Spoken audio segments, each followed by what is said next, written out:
Apa kabar kalian semua? Semoga Sobat Novel Stories Donghua hari ini diberi kesehatan, dan langsung saja ke alur ceritanya. Episode ke-106, dengan judul Kriminal Buronan Tanah Suci. Langsung ke dalam alurnya. Anak-anak, Anda harus melakukan yang terbaik ketika Anda memasuki paviliun pemeliharaan surga. Jangan mengecewakan anggota klan kami yang menaruh harapan dan harapan mereka padamu. Petik 2. Tanah suci kuno sangat berbeda dari biasanya, karena para suci dewa telah lulus dari sini sebelumnya. Jangan nakal atau nakal di sini, dengarkan kata-kata tuanmu, dan rajinlah berkultivasi.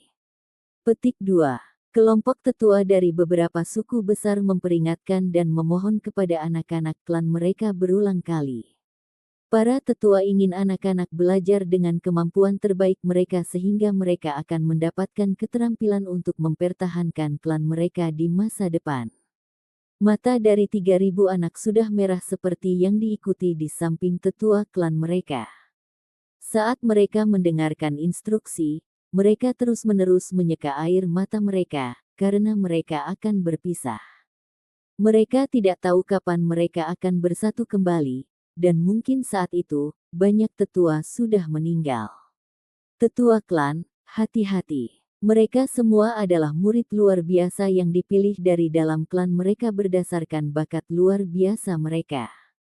Banyak dari mereka bahkan bukan anak dari tetua klan ini, tetapi mereka masih enggan untuk berpisah. Para tetua klan itulah yang melakukan perjalanan ratusan ribu li dari limbah besar untuk membawa mereka ke sini, memberi mereka kesempatan yang mengubah hidup. Orang kecil itu berdiri di dalam kerumunan. Meskipun dia merindukan rumah, dia tidak memiliki orang tua yang akrab di sekitarnya, jadi dia hanya bisa berpura-pura meneteskan air mata dengan menangis di lengan baju seorang lelaki tua yang tidak dikenal.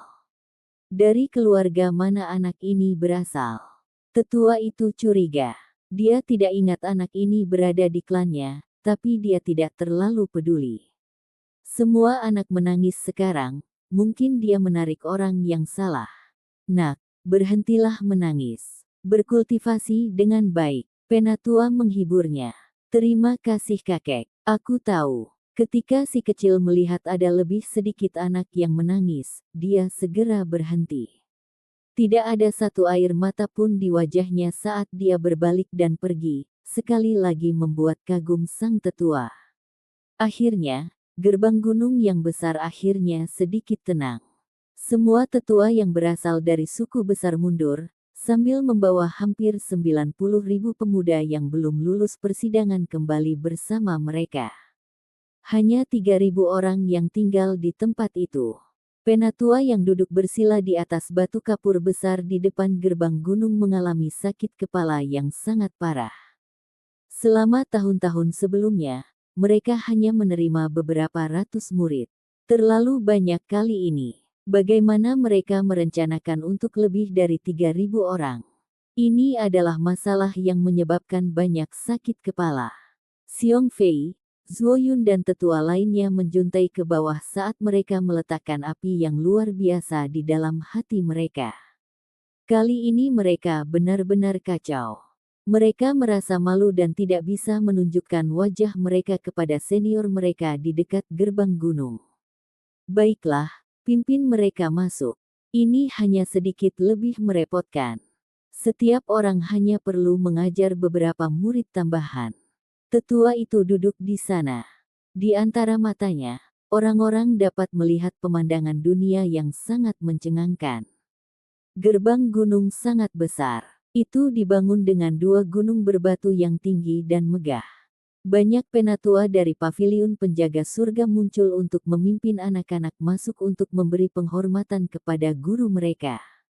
Mereka hanya dianggap sebagai murid paviliun mending surga setelah tiba di dalam. Interiornya masih sangat luas, dan pegunungan yang anggun muncul satu demi satu saat pepohonan indah menjulang di atasnya. Ada paviliun di mana-mana, dan bahkan beberapa air terjun menjuntai ke bawah. Seperti surga di alam manusia, semua puncak gunung pun seperti ini. Awan menguap, dan cahaya multi-warna bersinar. Kabut tebal naik, dan penuh dengan perasaan menguntungkan dan damai. Ini adalah tanah suci kuno. Interiornya dipenuhi dengan pengaruh spiritual yang anggun.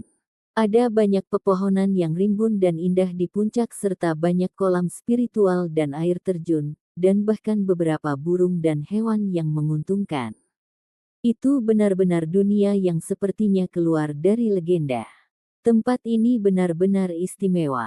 Saat Anda bernapas, Anda merasa seolah-olah semua pori-pori di tubuh Anda terbuka. Ini sangat cocok untuk kultivasi. Banyak anak muda terkejut. Itu benar. Saya merasa seperti saya dapat mengembangkan teks tulang beberapa kali lebih cepat di sini. Sekelompok anak-anak semuanya memperlihatkan kegembiraan mereka. Kelompok burung ini sangat gemuk. Mereka terlihat seperti burung pipit roh api, dan tampak sangat lezat. Si kecil juga bergumam dan langsung mengeluarkan air liur. Ada luan kecil di dekat desa batu. Mereka juga burung spiritual, tetapi para tetua tidak mengizinkan mereka memburu mereka secara sembarangan. Saat ini, si kecil masih bisa mengingat sisa rasa yang lezat itu. Ada begitu banyak burung pipit roh api. Tidak ada ruginya untuk mencobanya, kan? Si kecil bergumam pada dirinya sendiri. Apa yang kamu katakan? Seorang pemuda di sampingnya mengungkapkan ekspresi anehnya. Saya tidak mengatakan apa-apa. Ngomong-ngomong, ada apa di sana? Sepertinya Scarlet Dragonfin, obat roh. Bisakah kita merobek segmen karena panjangnya sudah lebih dari 2 meter? Si kecil mengubah topiknya, tetapi dia mengalihkannya ke topik yang lebih serius tentang pengobatan roh. Itu membuat pemuda itu segera mundur dan berbalik, karena dia tidak ingin membuat kesalahan sedikit pun di dalam tanah suci. Kemana perginya Hairi Ball? Di masa depan, saya akan membawanya ke dalam dan membiarkannya berkeliaran di pegunungan spiritual ini. Pasti bisa menemukan banyak obat roh di sana. Si kecil mulai tertawa senang. Ada pohon-pohon kuno di atas setiap gunung yang anggun. Pegunungan memiliki obat-obatan tua yang tumbuh di atasnya, dan burung spiritual bertengger di atasnya. Bahkan ada gunung spiritual yang langsung menyembur dengan uap yang menguntungkan. Si kecil hampir yakin pasti ada sejenis obat roh yang tumbuh di sana. Tanpa disadari, mereka sampai di tanah yang sangat luas. Pegunungan spiritual di sekitarnya dipenuhi dengan cahaya yang bertahan di daerah ini. Ada patung batu yang sangat tinggi yang diukir dari gunung batu di tengahnya. Ini adalah guru leluhur kami. Saat Anda memasuki paviliun pemeliharaan surga kami, Anda harus memberi hormat kepada guru leluhur kami. Petik 2. Patung batu itu sangat besar. Namun, seiring berjalannya waktu, itu sudah menjadi babak belur dan rusak. Orang mungkin bisa melihat bahwa itu pada awalnya dibuat dalam bentuk manusia, tetapi tidak ada yang bisa membedakan apakah itu menggambarkan laki-laki atau perempuan. Hormatilah guru leluhur. Beberapa sesepuh berteriak keras saat mereka memimpin 3.000 anak ke dalam upacara pemujaan ini. Apakah ini orang tua, wanita tua, atau roh penjaga? Pernahkah Anda mendengar tentang itu sebelumnya? Pria kecil itu menabrak pemuda di sampingnya. Saya tidak tahu. Pemuda di sana terkejut. Dia tidak membayangkan bahwa anak di sampingnya akan begitu berani, dan menanyakan pertanyaan seperti itu dengan begitu cepat. Dia dengan cepat menundukkan kepalanya dalam ibadah, dan tidak berani berbicara sembarangan. Pria kecil itu menarik rok seorang gadis kecil di depannya dan berkata, "Pernahkah Anda mendengar tentang guru leluhur ini? Jenis kemampuan apa yang dimilikinya selama zaman kuno, dan pencapaian besar apa yang dimilikinya?" Petik 2. Sangat mengganggu. Gadis muda yang cantik menarik kembali roknya. Dia sangat gugup, dan dengan cepat melakukan kotau lagi. Anak-anak di sampingnya semua ingin tertawa, tetapi mereka tidak berani. Mereka semua menundukkan kepala sambil menggumamkan kalimat doa kepada guru leluhur. Mereka tidak berani sembarangan melihat-lihat lagi. Pria kecil itu menggaruk kepalanya. Dia menyodok di sini, dan menabrak sana. Dia ingin berhubungan dengan beberapa orang, namun pada akhirnya, anak-anak ini semuanya ketakutan sampai mati. Mereka tidak berani melamun selama upacara ini. Akhirnya, upacara yang berlarut-larut selesai. Laki-laki kecil itu menarik rok gadis muda berusia 13 atau 14 tahun di depannya dan bertanya, "Hei, ngomong-ngomong, bukankah mereka mengatakan Putri Kaisar dan anak-anak keturunan kuno ada di sini? Kenapa saya tidak melihat apapun?" Petik 2. Jangan sentuh aku. Gadis muda itu galak, dan menatapnya. Apakah kalian tahu? Dia sama sekali tidak merasa malu saat dia bertanya kepada semua pemuda yang lebih dari 10 di sampingnya. Dia dianggap cukup muda di sini, namun dia sangat berani. Mereka sudah lama pergi karena mereka berbeda dari kita. Mereka mengadakan upacara di sekitar patung batu, dan pergi begitu mereka selesai memberi penghormatan kepada tuan leluhur. Petik 2. Sangat disayangkan. Saya ingin melihat seperti apa rupa orang dengan 2 pupil. Apakah dia benar-benar memiliki 4 mata? Seorang anak di sampingnya sangat kecewa. Apa yang sangat menarik dari orang bermodal ganda? Sangat menakutkan. Pria kecil itu menggaruk kepalanya dan berkata, "Saya ingin melihat apakah Putri Kaisar secantik yang dikatakan rumor. Saya juga ingin melihat ahli waris dari Archaic Descendants." Petik 2. Diam. Itulah Putri Kaisar yang sedang Anda bicarakan. Anda tidak bisa begitu saja membicarakannya. Seorang anak berusia 15 hingga 16 tahun memperingatkannya. Apa bedanya? Bukankah dia hanya gadis kecil yang berusia kurang dari 20 tahun? Semua orang di sini adalah murid paviliun memperbaiki surga. Tidak ada perbedaan di sini. Si kecil tidak peduli sama sekali dan berkata, dia memiliki begitu banyak koin roh di keluarganya. Ketika saya bertemu dengannya di masa depan, saya akan meminta dia mentraktir saya daging luan. Lebih baik lagi jika dia bisa memberiku beberapa artefak berharga. Setelah mendengar suaranya yang penuh, semua pemuda di sekitarnya mulai tertawa.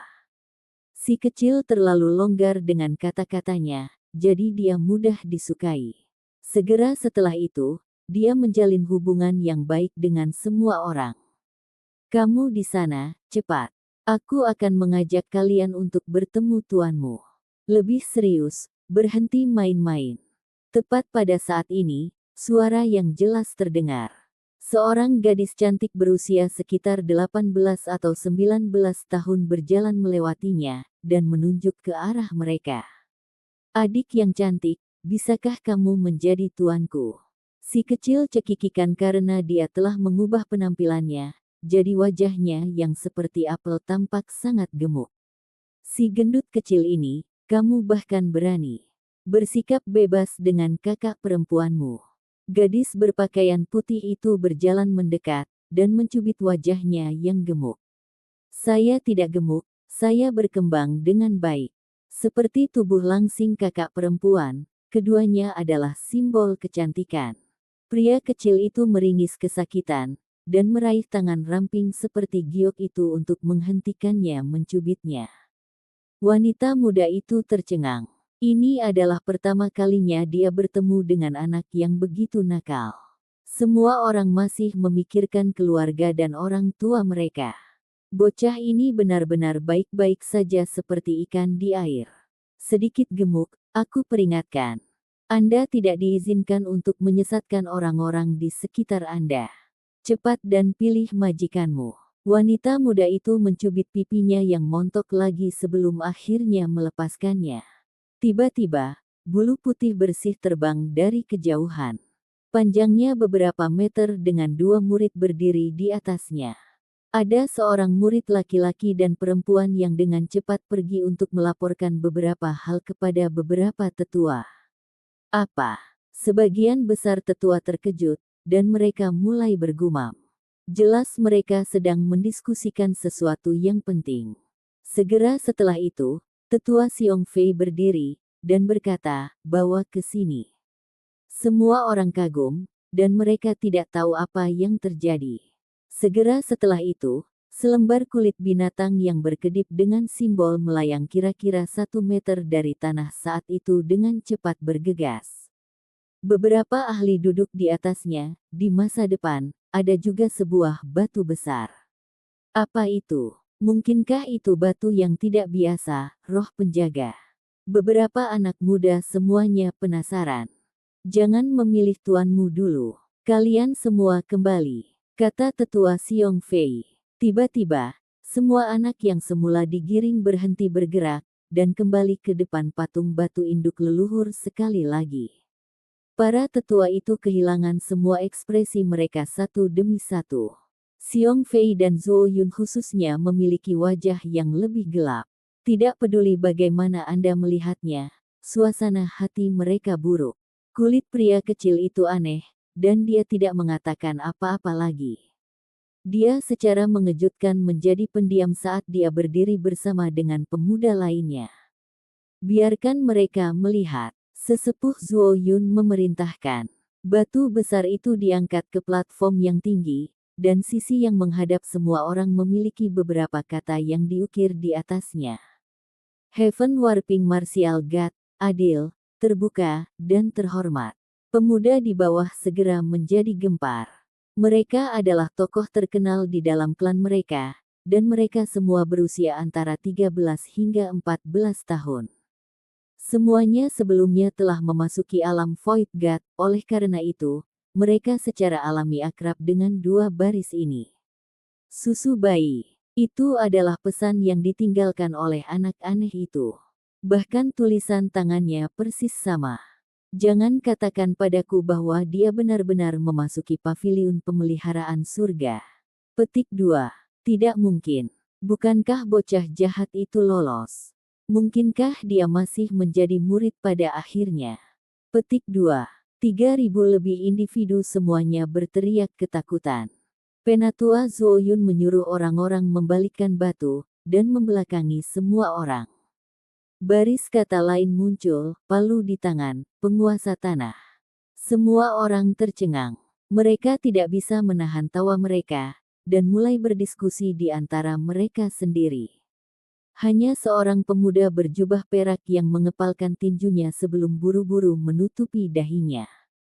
Ini karena begitu dia bergerak, pembuluh darah di sekitar lepuh itu akan mulai membengkak, dan rasa sakit yang menusuk akan menguasainya. Itu benar-benar dia. Pemuda berjubah perak itu mengertakkan gigi karena marah. Penatua Xiong Fei berkata dengan ekspresi tenang dan terkumpul, "Saya yakin Anda semua tahu siapa dia. Anak ini mungkin berada di luar paviliun pemeliharaan surga, dan saya memberikan tugas kepada Anda semua sekarang." Tidak ada yang bisa membayangkan bahwa Tetua Xiong akan langsung mengirimkan surat perintah penangkapan. Jika ada yang menemukan bayi susu atau menemukan petunjuk tentangnya, mereka bisa langsung melaporkannya untuk menjadi murid inti. Hong, tempat ini langsung berkobar. 3.000 lebih pria dan wanita muda sangat bersemangat. Si kecil langsung terkejut. Ini terlalu parah mengingat dia baru saja masuk sekolah, dan langsung menjadi penjahat yang dicari. Mungkinkah para tetua ini menyadari, dan mengetahui bahwa dia ada di dalam kerumunan? Sepertinya dia harus sedikit lebih berhati-hati, dan tidak bisa terlalu ceroboh. "Tangkap anak pemarah surga ini." Sekelompok murid yang baru saja memasuki sekolah berteriak dengan suara gemilang mereka. Si kecil segera bersembunyi di tengah kerumunan dengan ekor di antara kedua kakinya saat dia mengikuti dan berteriak, "Tangkap bocah jahat itu."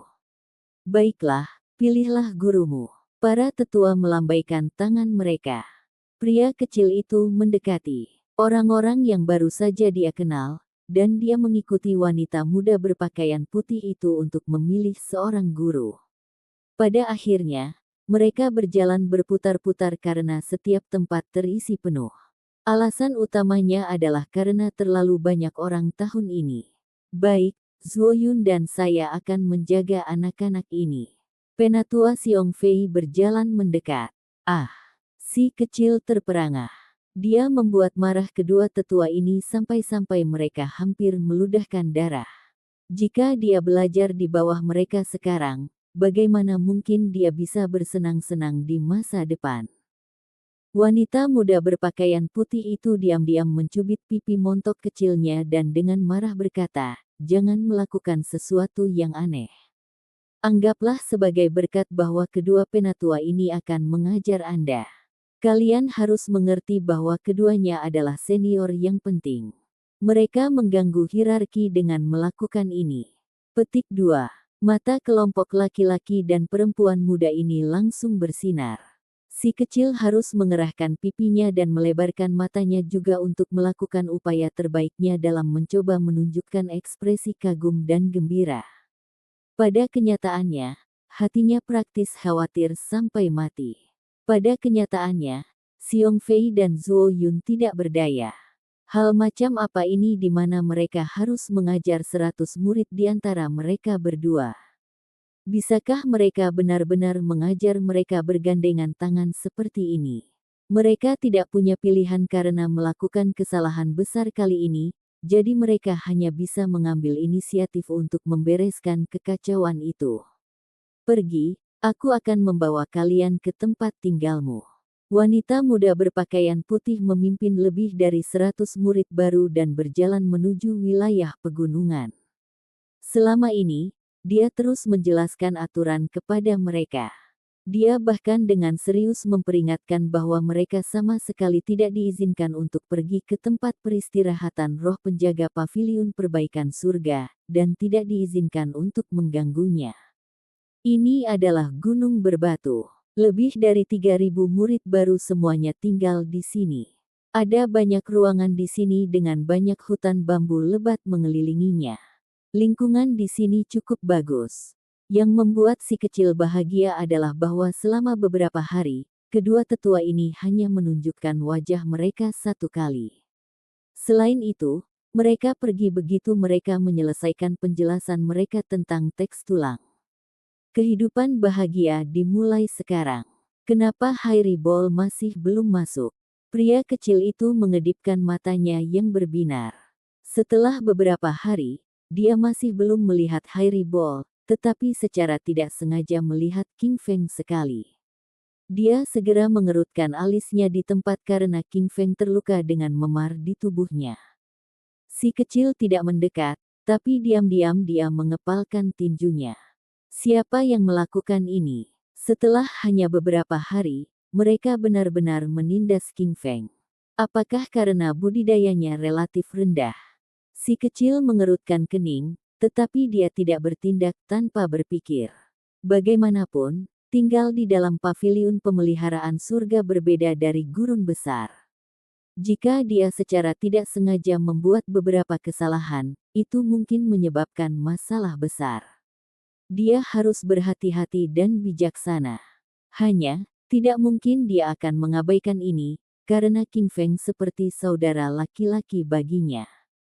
Jika dia diintimidasi dan menderita banyak memar segera setelah dia memasuki paviliun perbaikan surga, tidak peduli apa, lelaki kecil itu akan membutuhkan penjelasan untuk itu. Episode ke-107, dengan judul Seluruh Alam Void God sedang terlibat dalam diskusi panas. Langsung ke dalam alurnya. Ada begitu banyak suara sehingga langit praktis terbalik. Bocah jahat itu benar-benar pergi ke paviliun pemeliharaan surga. Selanjutnya, dia tidak hanya menggali tulang berharga di wilayah ke-8, dia juga mencuri obat yang berharga.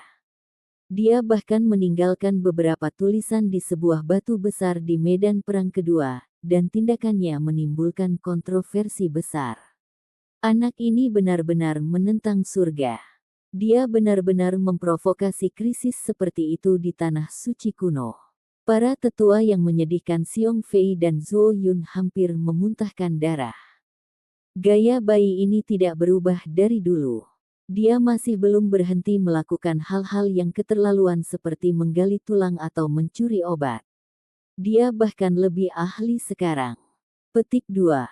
Hehe, ini benar-benar menarik. Ribuan orang menyelesaikan persidangan, dan itu semua berkat anak ini. Akankah Paviliun Mending Surga masih merekrut murid tahun depan? Saya pikir mereka akan menangguhkannya. Petik 2. Berita menyebar dengan cepat di dalam alam Void God. Dengan cepat, semua orang diberitahu tentang apa yang terjadi hari itu di medan perang kedua. Ini sangat menarik. Beberapa tetua yang meludah darah di Paviliun Perbaikan Surga sudah merilis surat perintah penangkapan untuk anak nakal ini. Saya tidak tahu apakah mereka akan menangkapnya atau tidak pada akhirnya. Petik 2. Saat ini, topik diskusi terpanas secara alami terkait dengan bocah jahat itu. Orang-orang percaya bahwa anak ini benar-benar pantas disebut sebagai anak ajaib. Kemanapun dia pergi, pasti selalu ada suara berisik akibat perbuatannya yang membuat marah sorga. Bagaimana menurut kalian orang jenius nomor 1, Xiao Tian, mendapatkan luka lecetnya yang besar? Menurut penelitianku, itu pasti perbuatan anak nakal itu. Apakah Anda lupa garis lain di batu itu? Palu di tangan, penguasa tanah. Lepuh besar pada pemuda berjubah perak itu pasti berasal dari serangan palu bocah jahat itu. Petik 2. Hehe, haha. Void God Realm tertawa terbahak-bahak, dan pemuda berjubah perak itu hampir melarikan diri dari Paviliun Perbaikan Surga.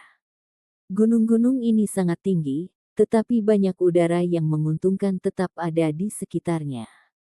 Karena ada obat-obatan kuno yang tumbuh di antara celah-celah bebatuan yang memenuhi udara dengan aromanya yang harum, membuat tempat ini tampak alami dan damai. Petak-petak hutan bambu tumbuh di sekitarnya, dan ada banyak pemukiman yang terletak di sana. Semua 3.000 murid akan tinggal di sini. Dalam beberapa hari berikutnya, beberapa orang jenius dibawa pergi, seperti pemuda berjubah perak itu. Penampilan keterampilan mereka dalam medan perang kedua sangat mencengangkan.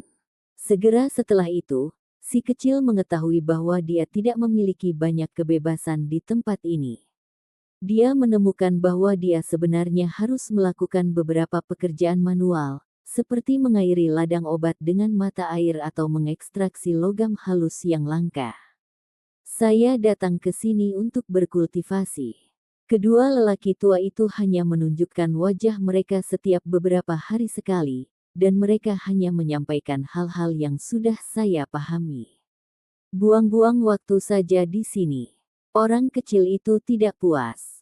Jangan mengeluh. Murid baru selalu mulai dari bawah. Jika tidak, mengapa orang lain mengajari Anda teks tulang dan teknik berharga? Mereka hanya akan mementingkan Anda jika bakat Anda cukup menakutkan, kata remaja berusia 14 hingga 15 tahun. Baik, si kecil mengangguk. Selama beberapa hari terakhir, dia selalu menatap bidang pengobatan dengan tidak sabar. Kapan gilirannya untuk menyirami mereka? Dia selalu menantikannya, sayangnya, dia tidak pernah mendapat giliran. Terlepas dari hal-hal ini, si kecil juga merenungkan tentang masalah King Feng yang diintimidasi. Dia harus menjaganya, tetapi dia hanya tahu di mana para murid jenius itu tinggal, dan bukan siapa King Feng kecil yang melukai itu. Dia ingin pergi ke sana, tapi dia takut ketahuan. Bagaimanapun, ini adalah tanah suci kuno. Siapa yang tahu berapa banyak ahli menakutkan yang menjaga tempat itu? Hai Ribol, kamu hal yang tidak bisa diandalkan, kapan kamu akan masuk? Si kecil bergumam pada dirinya sendiri. 2 hari kemudian, sesuatu yang kusam dan abu-abu muncul. Ia bertindak sebagai pencuri, dan mengendus-endus sampai langsung berkeliaran di depan kediaman si kecil. Peng! Pintu tiba-tiba terbuka, dan si kecil bergegas keluar. Dia segera meraih ekor Hairibol dan mengangkatnya.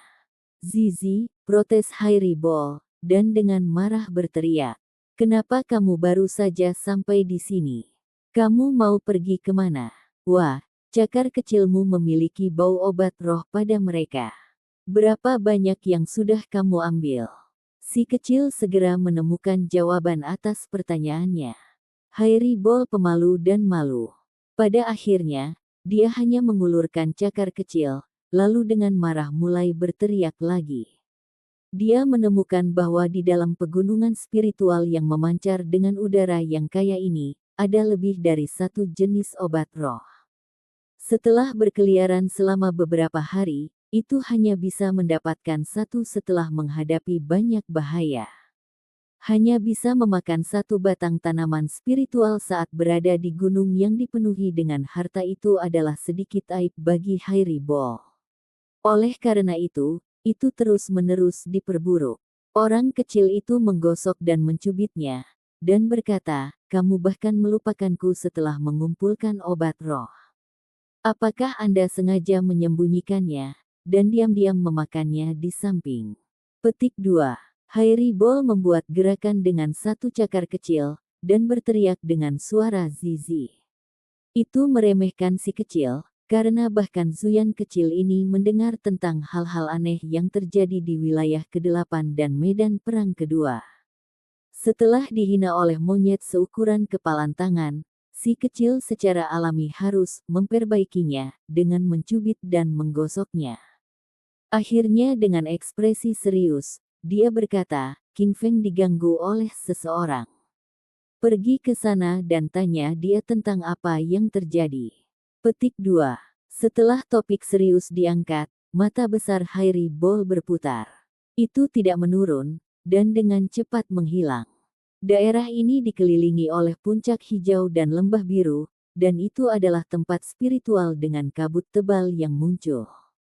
Itu adalah tempat yang sangat bagus untuk berkultivasi, dan daerah ini jauh melampaui daerah tempat tinggal para murid biasa, karena orang-orang yang tinggal di sini semuanya jenius. Namun, King Feng memiliki wajah yang berdarah dan bengkak sekarang. Seseorang sedang duduk di dalam rumahnya sambil merawat lukanya, dan erangan yang menyakitkan akan terdengar dari waktu ke waktu. "Kapan saya bisa memasuki alam Heavenly Passage? Kalau tidak, aku akan diganggu oleh orang-orang itu sepanjang hari," gumamnya dalam hati sedih. Secara umum, dia dianggap cukup muda di sini, dan budidayanya adalah yang terlemah. Dia menarik perhatian beberapa orang begitu dia tiba di sini. Mereka bertukar petunjuk dengannya, dan dengan kejam memukulinya hingga separuh tubuhnya berubah menjadi ungu. Ini adalah cedera internal yang sangat sulit disembuhkan dengan cepat. Itu hanya bisa disembuhkan secara perlahan, tapi orang-orang ini mengganggunya setiap hari. Mereka dengan kasar dan tidak masuk akal menuntut untuk bertukar petunjuk dengannya. King Feng tidak mengerti pada awalnya. Namun, baru-baru ini dia menemukan bahwa jika seseorang tidak membuat kemajuan sedikit pun dalam Kam Genus, mereka akan segera tersingkir, dan digantikan oleh orang luar. Mereka tidak akan membiarkan saya menyembuhkan luka saya untuk memperlambat saya. Saya tidak akan bisa membuat kemajuan dalam kultivasi saya, dan mereka akan menunggu saya diusir. Setelah itu terjadi, rakyat mereka sendiri akan lebih mudah masuk, King Feng bergumam pada dirinya sendiri. Ada bercak besar memar di wajah kecilnya, dan bahkan bergerak sedikit saja akan membuatnya sangat sakit. Dia tidak membayangkan bahwa persaingan akan begitu kejam dan intens di sini. Orang-orang bahkan akan menerapkan skema ini lagi pada kaum muda, dan membentuk persekutuan kecil. Alasan utamanya adalah karena Kam Genius akan mendistribusikan obat langka dan buku tulang yang melampaui dunia luar pada awal setiap bulan. Itu memungkinkan seseorang untuk maju dengan pesat. Apapun yang terjadi, saya harus bertahan sampai awal bulan depan untuk menyembuhkan luka saya dengan obat-obatan yang dibagikan itu. Di saat yang sama, aku akan menghafal isi buku tulang untuk adik kecil, King Feng bergumam pada dirinya sendiri sambil mengatupkan giginya dengan ketekunan. Dia tahu bahwa meskipun sedikit orang itu kuat, mereka bukanlah orang yang paling menakutkan karena mereka masih mengandalkan orang lain. Saya harus bertahan dan tetap di sini. Setiap tahun, roh penjaga di kedalaman tanah suci kuno ini akan menjelaskan kitab suci. Dikabarkan bahwa ini sangat mengejutkan dunia, dan akan memungkinkan orang untuk mendapatkan wawasan yang tiba-tiba. Saya harus mengingat ayat-ayat itu untuk adik kecil. Petik 2. King Feng menangani lukanya sendiri, lalu duduk bersila di tempat tidurnya untuk mulai berkultivasi. Sayangnya, beberapa simbol di dalam luka itu secara acak menghantamnya.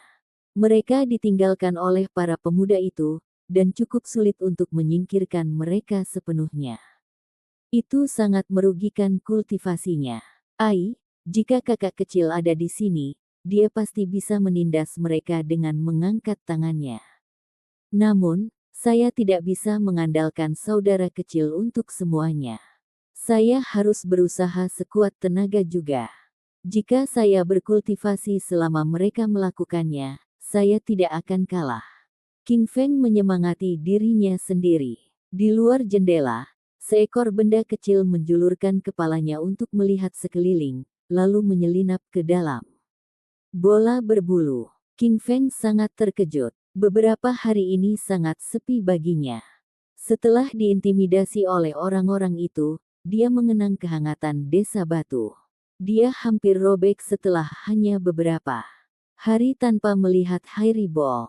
Zizi. Hairibol berteriak dengan marah saat melihat segala jenis memar di tubuhnya. Semua luka itu memiliki simbol yang tertinggal di dalamnya.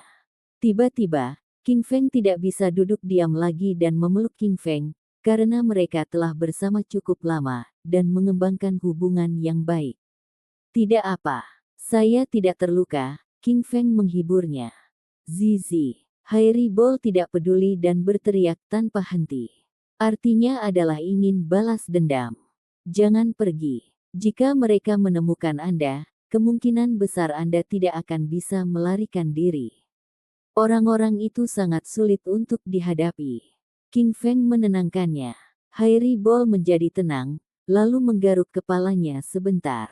Itu membuat beberapa gerakan di udara dan memberitahu King Feng untuk menginformasikannya tentang apa yang terjadi.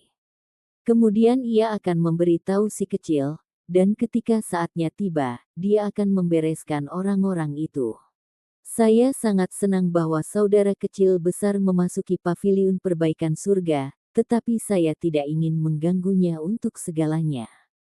Kalau tidak, saya mungkin tampak terlalu tidak berguna, kata King Feng. Hairibol langsung menghantamkan cakarnya ke atas meja. Yang dimaksud adalah, dia tahu sejak lama. Jika kamu tidak memberitahunya, dia akan mengkhawatirkanmu. Petik 1. King Feng tersentuh secara emosional. Tidak hanya kakak kecilnya yang peduli padanya, bahkan monyet kecil ini juga peduli. Matanya menjadi merah di tempat saat air mata hampir menetes. Kemudian, dia menceritakan pengalamannya selama beberapa hari terakhir ini. Hairibol kembali pada paruh kedua malam itu. Setelah si kecil mengetahui tentang apa yang terjadi, wajah kecilnya segera menjadi gelap saat dia berkeliaran di kamarnya. Beberapa pemuda ganas dengan dukungan seorang jenius bernama Terakhir Mungkinkah keluarga Rain yang sama dari negara batu? Si kecil bergumam pada dirinya sendiri. Ekspresinya agak dingin. Jika aku menjaga orang-orang itu, aku mungkin memprovokasi klan hujan.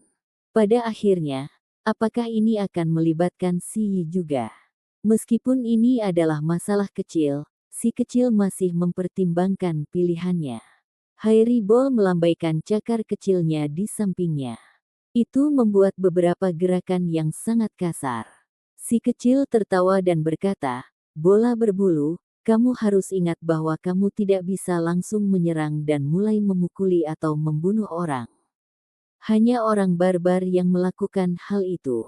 Petik 2. Hairibol langsung menghentak dan melompat ke sana kemari sambil meneriakkan Zizi tanpa henti. Sepasang cakar kecilnya bahkan membuat beberapa gerakan. Apa artinya? Bukankah kamu selalu melakukan itu? Kamu selalu begitu biadab. Petik 1. Si kecil ditempatkan di tempat yang canggung.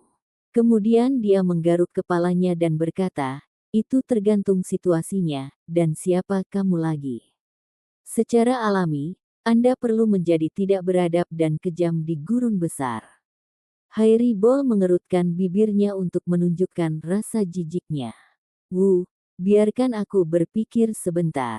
Dalam 2 hari, beberapa orang dari Camp Genius akan datang ke sini untuk menunjukkan kekuatan mereka yang luar biasa untuk memotivasi kami.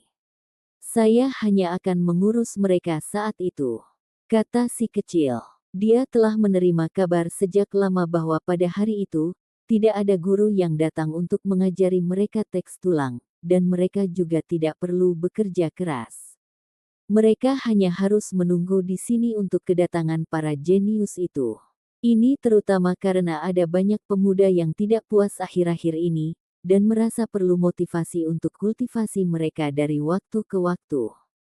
Sulit untuk dipahami. Selain itu, kata-kata para sesepuh sangat sederhana, jika Anda cukup kuat, dan bakat Anda cukup bertentangan dengan surga, Anda dapat langsung pergi ke Camp Genius tanpa harus tinggal di sini lebih lama lagi.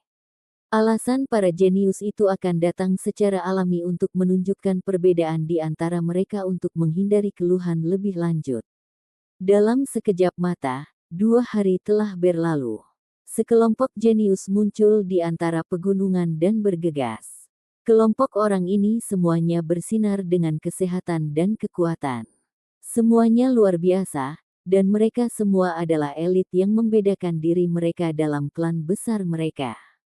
Mereka semua sangat dihormati oleh paviliun penjaga surga, dan tertarik ke sekolah. Sekelompok jenius yang bakatnya luar biasa tidak hanya dalam nama, tetapi dalam kenyataan juga. Semuanya sangat kuat. Episode ke-108, dengan judul Perkemahan Jenius. Langsung ke dalam alurnya. Hutan itu subur dan penuh kehidupan, dan lebat dengan esensi spiritual.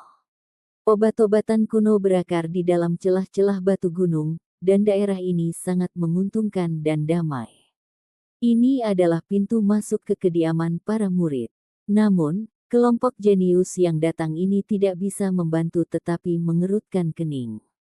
Dibandingkan dengan tanah spiritual mereka, tempat ini tampak agak dilanda kemiskinan, dan kepadatan esensi spiritual tidak sebanding sama sekali.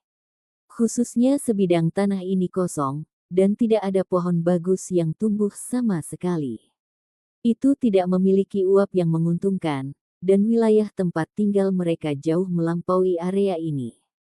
Kecepatan kultivasi mereka pasti beberapa kali lebih cepat juga. Pada saat ini, mereka semua terkejut di dalam hati. Mereka pasti tidak bisa dihilangkan dari tanah jenius, karena kondisi luar terlalu sulit. Membandingkan keduanya, jelas bahwa sekolah ini benar-benar memperlakukan mereka dengan sangat jenius. Rekan murid, alasan kemunculan kami kali ini adalah untuk bertukar petunjuk. Tolong jangan tersinggung. Salah satu jenius membawa ekspresi tersenyum, dan itu seperti kehangatan sinar matahari. Itu memberi semua orang perasaan hangat. Semua orang menganggukkan kepala untuk memberi salam. Dia mengenakan pakaian putih, dan perawakannya agak tinggi. Dia tampaknya berusia sekitar 14-15 tahun, dan meskipun dia laki-laki, dia memiliki temperamen yang luar biasa. Dia seperti Tuhan yang menawan, dan dia terus berbicara. Meskipun pertempuran memiliki awal dan akhir, itu tidak membedakan antara bangsawan dan yang rendah. Kami adalah sesama murid, dan harus saling membantu. Petik 2. Dia sederhana, dan secara alami memenangkan kesan baik semua orang. Bagaimanapun, dia adalah seorang jenius, dan merupakan sosok yang terkenal bahkan di antara para jenius. Siswa senior, kami harus memanggilmu apa? Seorang murid baru bertanya. Murid senior berpakaian putih benar-benar tampan.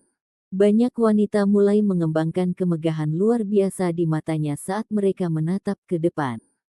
Saya dipanggil Yu Feng, dan masuk sekolah beberapa tahun sebelum Anda. Kita semua adalah sesama siswa, jadi di masa depan, jika Anda membutuhkan bantuan, cari saya. Yu Feng berpakaian putih tersenyum, dan rambut hitamnya menari bebas.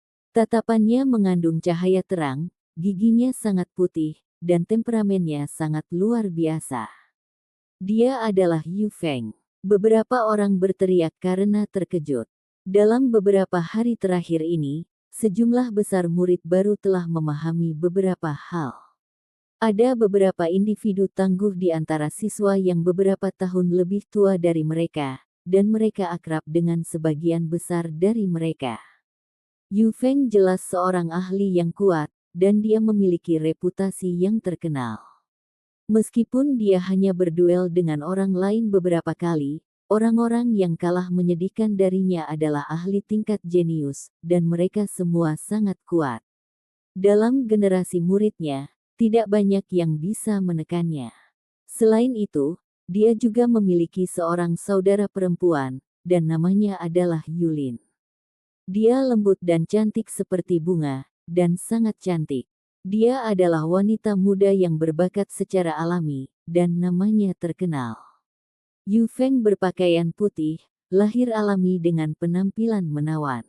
Saat memasuki kondisi hujan, tidak ada musuh yang tidak bisa dia tahan. Dia memiliki kekuatan untuk menjatuhkan musuh dengan kilat dari langit tertinggi, dan simbol berwarna emas menutupi langit. Petik 2. Seseorang menyatakan beberapa dari prestasinya, dan itu langsung membuat orang-orang di sekitarnya terpesona. Pria kecil itu memperhatikan dari samping dan menganggukkan kepalanya. Yu Feng ini cukup berkarakter. Segera setelah itu, dia mengerutkan kening saat dia berpikir sebentar. Bukankah ini pendukung kelompok yang menindas King Feng? Namun dari kelihatannya, seorang ahli di levelnya seharusnya tidak memiliki alasan untuk menargetkan King Feng, melainkan mungkin orang-orang itu mengarangnya. Mereka hanya ingin merekomendasikan dan memeras salah satu jenius mereka yang relatif lebih lemah. Di antara murid-murid di sini, adakah yang ingin menantang kita? Pada saat ini, individu lain berbicara, dan dia mengenakan pakaian abu-abu. Dia kira-kira berumur 14-15 tahun, dan penampilannya biasa-biasa saja. Tujuan mereka untuk kunjungan ini justru untuk mengungkapkan kekuatan mereka yang kuat dan dengan patuh melaksanakan perintah sesepuh, memungkinkan para murid baru untuk melihat betapa besar celah yang ada di antara mereka. Saya akan mencoba. Seorang anak muda membuka mulutnya, dan keluar dari kerumunan. Dia langsung menantang si jenius berbaju abu-abu. Dengan suara weng, seberkas cahaya warna-warni terbang melewatinya. Simbol-simbol terjalin, dan berkumpul menjadi perkutut yang cerah. Ia melepaskan sayapnya saat terbang, dan sembari melepaskan teriakan panjang, ia melesat ke arah jenius di dalam panggung. Ya, itu sebenarnya teknik yang berharga. Semua orang kaget. Teknik berharga jarang terjadi, dan biasanya, bagaimana murid yang baru masuk sekolah bisa memahaminya. Hanya klan tersembunyi dan sangat besar yang memiliki ini. Jenius berpakaian abu-abu itu berdiri di sana tanpa bergerak, dan dengan lambaian tangannya yang sederhana, sebuah cahaya merah menyala. Sebuah dinding tebal dan kokoh muncul di depannya, dan sangat mencolok. Ini sebenarnya adalah dinding api yang tinggi, dan ditempa dari nyala api. Itu mengamuk dan terbakar dengan ganas, dan berdiri di jalur serangan. Burung perkutut yang cerah itu meratap, dan segera berubah menjadi abu. Itu tersebar menjadi hujan cahaya, dan penantang itu mendengus. Dia mundur, saat dia kalah, apalagi, dia benar-benar dikalahkan. Semua orang ketakutan dan khawatir. Ini hanya satu konfrontasi, dan meskipun anak muda itu menggunakan teknik berharga yang jarang terlihat, dia masih dikalahkan dalam sekejap. Semua orang mulai menghormati pemuda berpakaian abu-abu. Setelah melihat bahwa penampilannya biasa-biasa saja, mereka tidak pernah berpikir bahwa hanya dengan lambaian tangannya, dia akan dapat membekukan dinding api yang kokoh dan tebal dan menghancurkan teknik berharga yang kuat. Pemuda berpakaian abu-abu tidak mengucapkan sepatah kata pun, dan mundur beberapa langkah.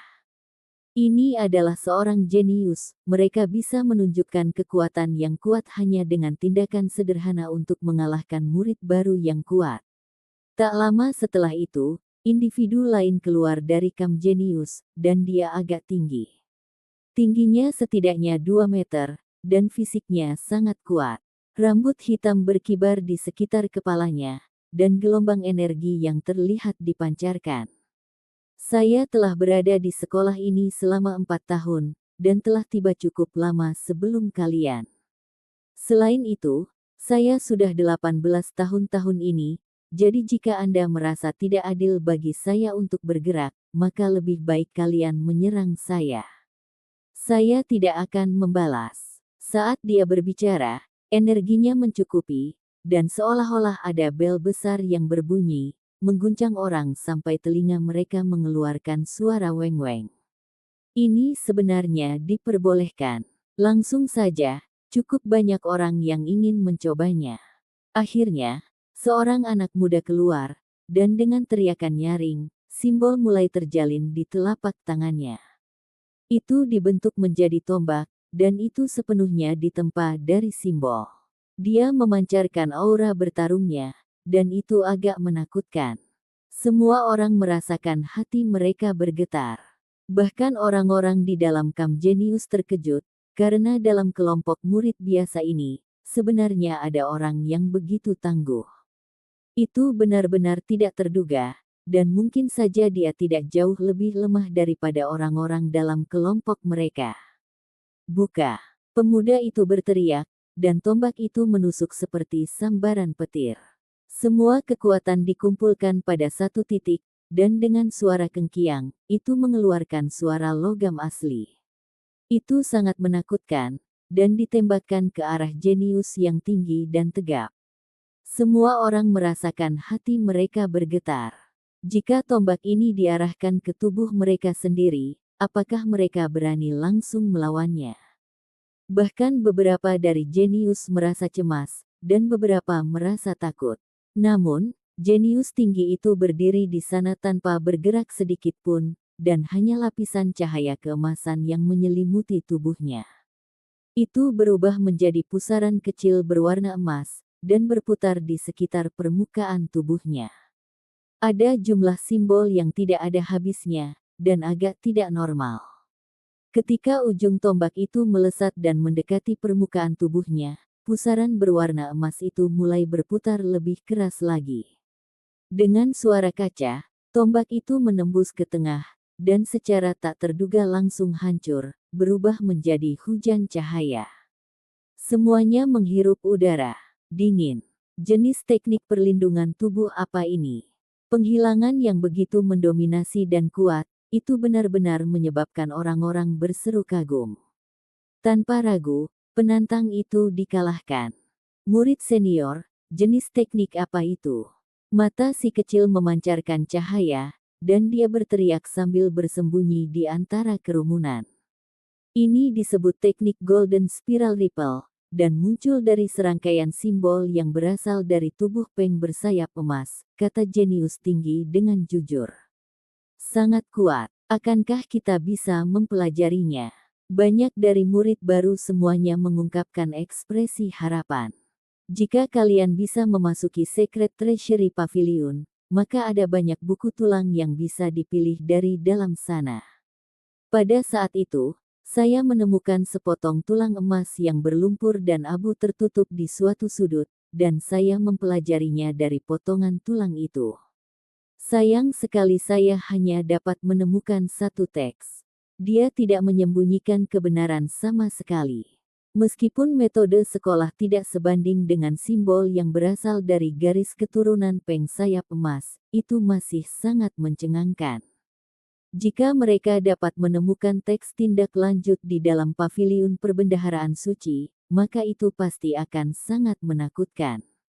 Jika ada kesempatan, saya pasti perlu menemukan cara untuk membiarkan Harry Ball memasuki paviliun perbendaharaan suci. Mata besar lelaki kecil itu bersinar, dan gigi taring kecilnya berkilau dan berkilau. Dia tersenyum dengan kebahagiaan yang tak tertandingi. Semua orang merindukan paviliun perbendaharaan suci yang telah mengumpulkan buku tulang sejak zaman kuno sampai sekarang, dan mereka tidak tahu berapa banyak dari mereka yang ada di sana. Benar-benar indah tanpa batas, dan itu membuat mereka semua merindukannya. Namun, semua murid baru tahu bahwa memasukinya sangat sulit. Mereka tidak tahu persis kondisi seperti apa yang harus mereka penuhi untuk mendapatkan kesempatan seperti itu, dan mereka semua berharap hari seperti itu tiba lebih cepat. Setelah itu, para jenius akan muncul satu demi satu. Mereka ditantang oleh sekitar selusin murid baru, dan tanpa kecelakaan apapun, mereka semua dikalahkan, mereka jauh dari lawan mereka. Bahkan Xiao Tian yang berjiwa perak naik ke atas panggung, dan dia adalah murid yang jenius di antara para pendatang baru. Pada akhirnya, mereka sama kuatnya, dan setelah mendapatkan sedikit keuntungan, dia menyebabkan seorang murid perempuan berguling dan terbang. Sangat kuat, banyak orang berteriak ketakutan. Xiao Tian mendengar apa yang dikatakan, dan menganggukkan kepalanya dengan sikap ramah. Itu benar-benar individu muda yang menjanjikan dan brilian. Seseorang berteriak memuji. Pemuda berjubah perak itu segera menjadi kaku, dan dia merasakan pembuluh darah di dahinya melonjak. Dia menahan impulsnya dan perlahan mundur. Pria kecil itu tertawa. Semua orang kagum. Mereka akhirnya mengerti betapa besar perbedaan itu, dan jalan mereka menuju Kam Jenius masih sangat panjang. Murid baru tidak lagi mau masuk ke panggung, karena perbedaan antara diri mereka dan kelompok jenius terlalu besar. Meskipun mereka adalah pemuda luar biasa yang dipilih secara khusus dari suku-suku besar, di dalam paviliun penjaga surga, mereka benar-benar tidak terlalu berharga. Bagaimana kalau begini, kita akan memilih murid yang relatif lemah dari dalam Kam Jenius, dan semua orang bisa menantangnya.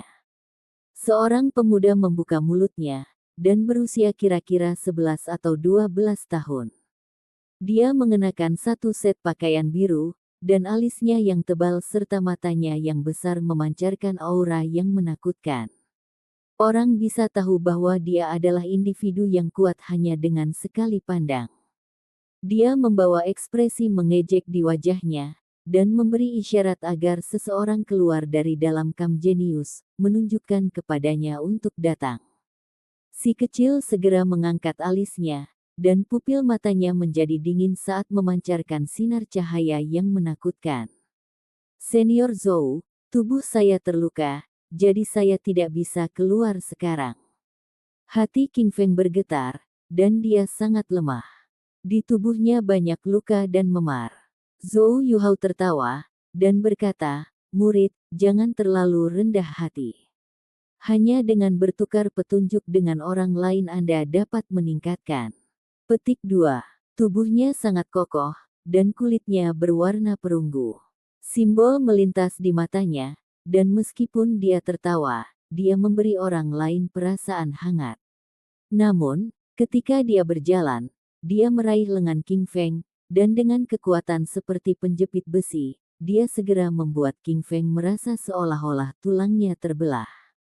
Ayo, murid junior, jangan selalu malu-malu.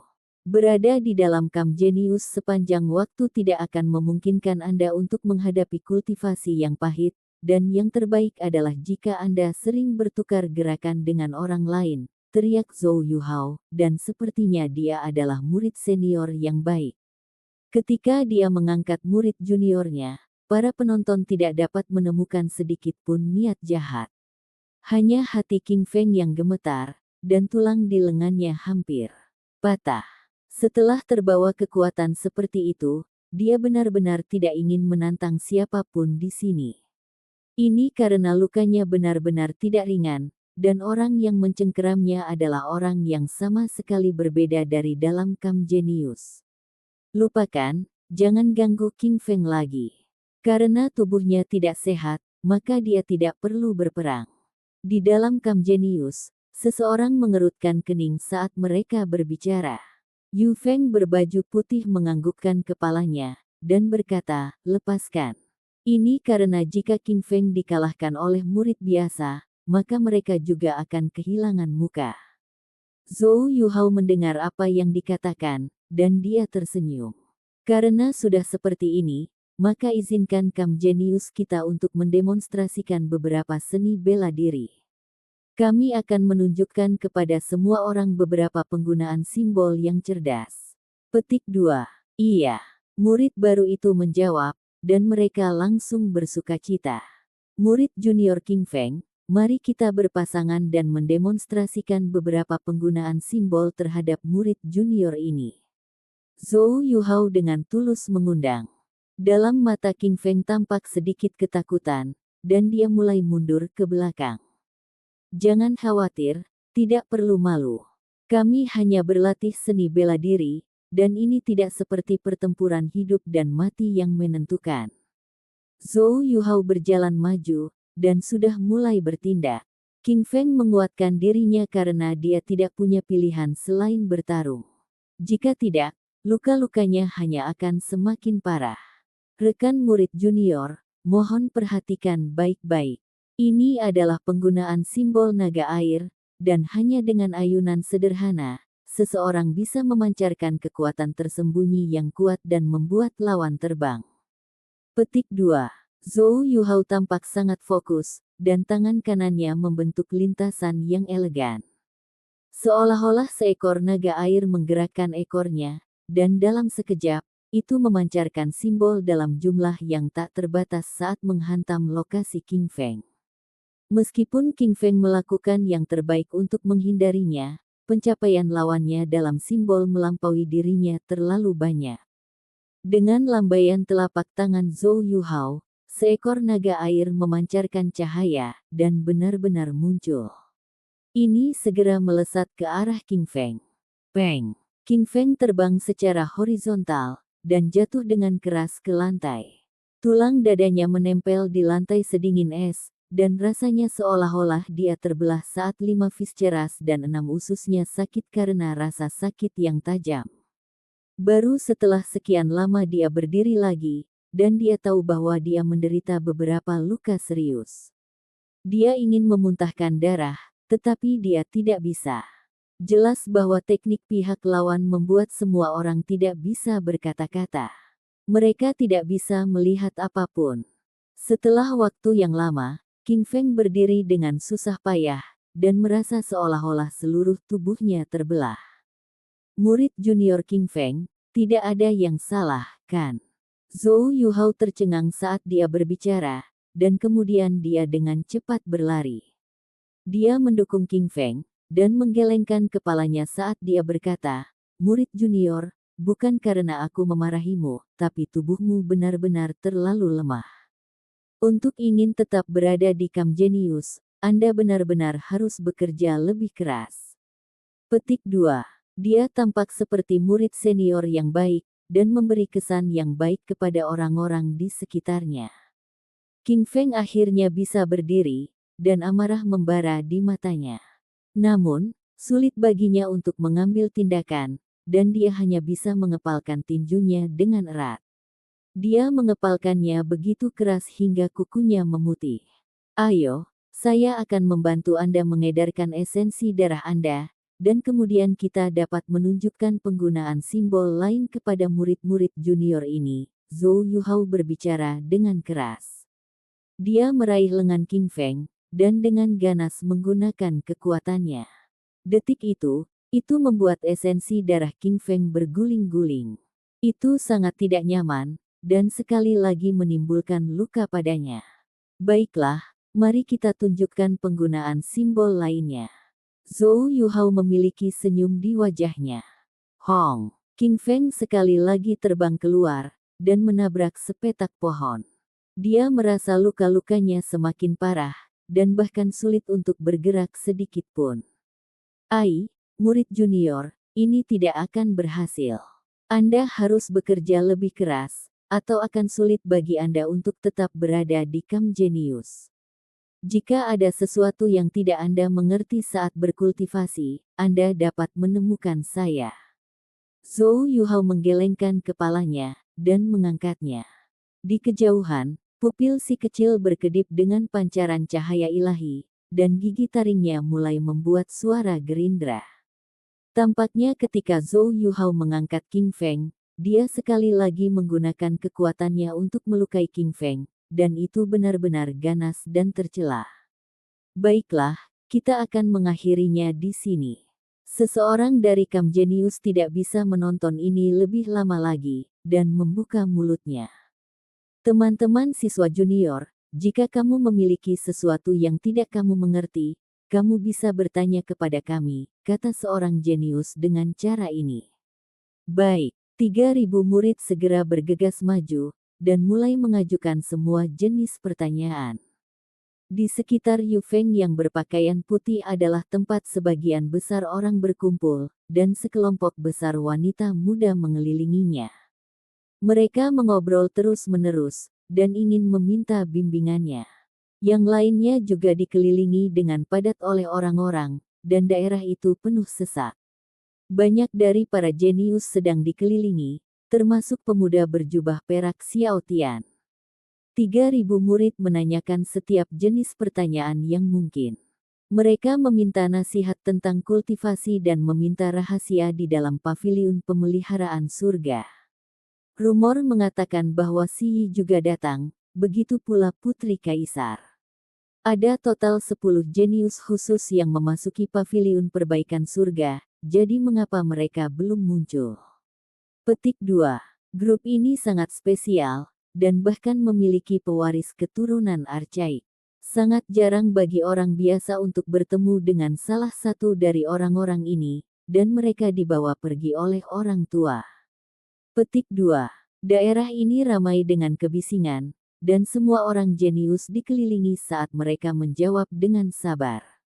Beberapa saat kemudian, kekacauan besar terjadi di kejauhan. Jeritan darah mengalir keluar, dan tidak ada yang tahu apa yang terjadi. Semua orang berbalik, dan tatapan mereka melesat. Mereka hanya melihat 100 murid baru yang tampak sangat terkejut dan benar-benar terguncang. Sepertinya seseorang sedang diburu. Apa yang terjadi? Sekelompok orang jenius tercengang. Tak lama setelah itu, banyak orang datang, dan jeritan menyedihkan itu terbagi. Bukankah itu suara Zhou Yuhao? Seseorang di dalam Camp Genius terkejut. Kejar dia. Jangan biarkan dia kabur, dan dapatkan keberadaan bocah jahat itu darinya. Sekelompok orang sangat terguncang. Mereka hanya melihat Zhou Yuhao dengan rambut acak-acakan, dan giginya berceceran. Dia dipukuli sampai diterbangkan oleh seseorang, dan ketika dia jatuh ke lantai, dia tidak berani berhenti. Dia segera bangkit dan mulai melarikan diri. Sayangnya, dia tenggelam oleh lautan manusia. Apa yang terjadi?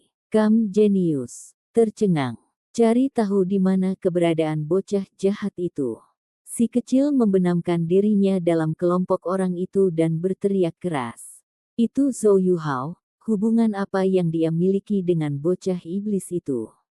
Semua orang di Camp Genius merasa bahwa ini sedikit gila. Zhou Yuhao sangat marah hingga dia muntah darah. Dia hanya bercanda dengan orang-orang di sekitarnya, dan mengatakan bahwa dia tahu di mana keberadaan bocah jahat itu. Pada akhirnya, wajahnya dihancurkan oleh beberapa hal kecil, dan benturan itu membuat wajahnya meledak. Darah memercik kemana-mana, dan dia dijebak menjadi kaki tangan bocah jahat itu. Setelah itu, makhluk kecil yang bahkan tidak dia lihat dengan jelas berteriak keras, dan sekelompok orang menyerbu. Mereka benar-benar diaduk, dan menahannya saat mereka dengan keras menjepit dan memukulinya sampai giginya lepas. Saya dipukuli sampai darah saya berjamur. Itu benar-benar lelucon. Bagaimana mungkin hal kecil itu nyata? Anda telah menangani ini terlalu kejam. Zhou Yuhao menjadi gila. Paviliun pengawas surga telah mengatakan di masa lalu bahwa selama mereka memperhatikan keberadaan bocah jahat itu dan memiliki beberapa petunjuk tentang dia, maka mereka akan dipromosikan menjadi murid inti selama informasi ini dilaporkan. Hadiahnya sungguh mencengangkan, Tapi kalian harus menemukan bukti dulu. Aku benar-benar tidak tahu di mana bocah iblis itu. Zhou Yuhao memuntahkan darah, dan dia menutupi kepalanya dan menyelinap pergi seperti tikus. Massa besar orang sangat terguncang saat mereka mengejarnya. Bahkan jika dia jenius, itu tidak masalah. Yang paling penting adalah pada awalnya, sesuatu yang kecil memukul wajahnya sampai mekar, dan ketika sekelompok orang mengejarnya, itu segera menciptakan efek penyesuaian yang membabi buta. Ratusan orang mulai bergabung. Mengapa mulutku begitu rendah? Zhou Yuhao dengan marah berlari, dan hatinya tidak bisa menahan untuk tidak melolong dalam kesedihan. Namun, dia merasa bahwa hal kecil itu bahkan lebih rendah. Bagaimana dia bisa melakukan hal seperti itu padanya? Untuk merebut kesempatan seperti itu terlalu kurang dalam arti moral.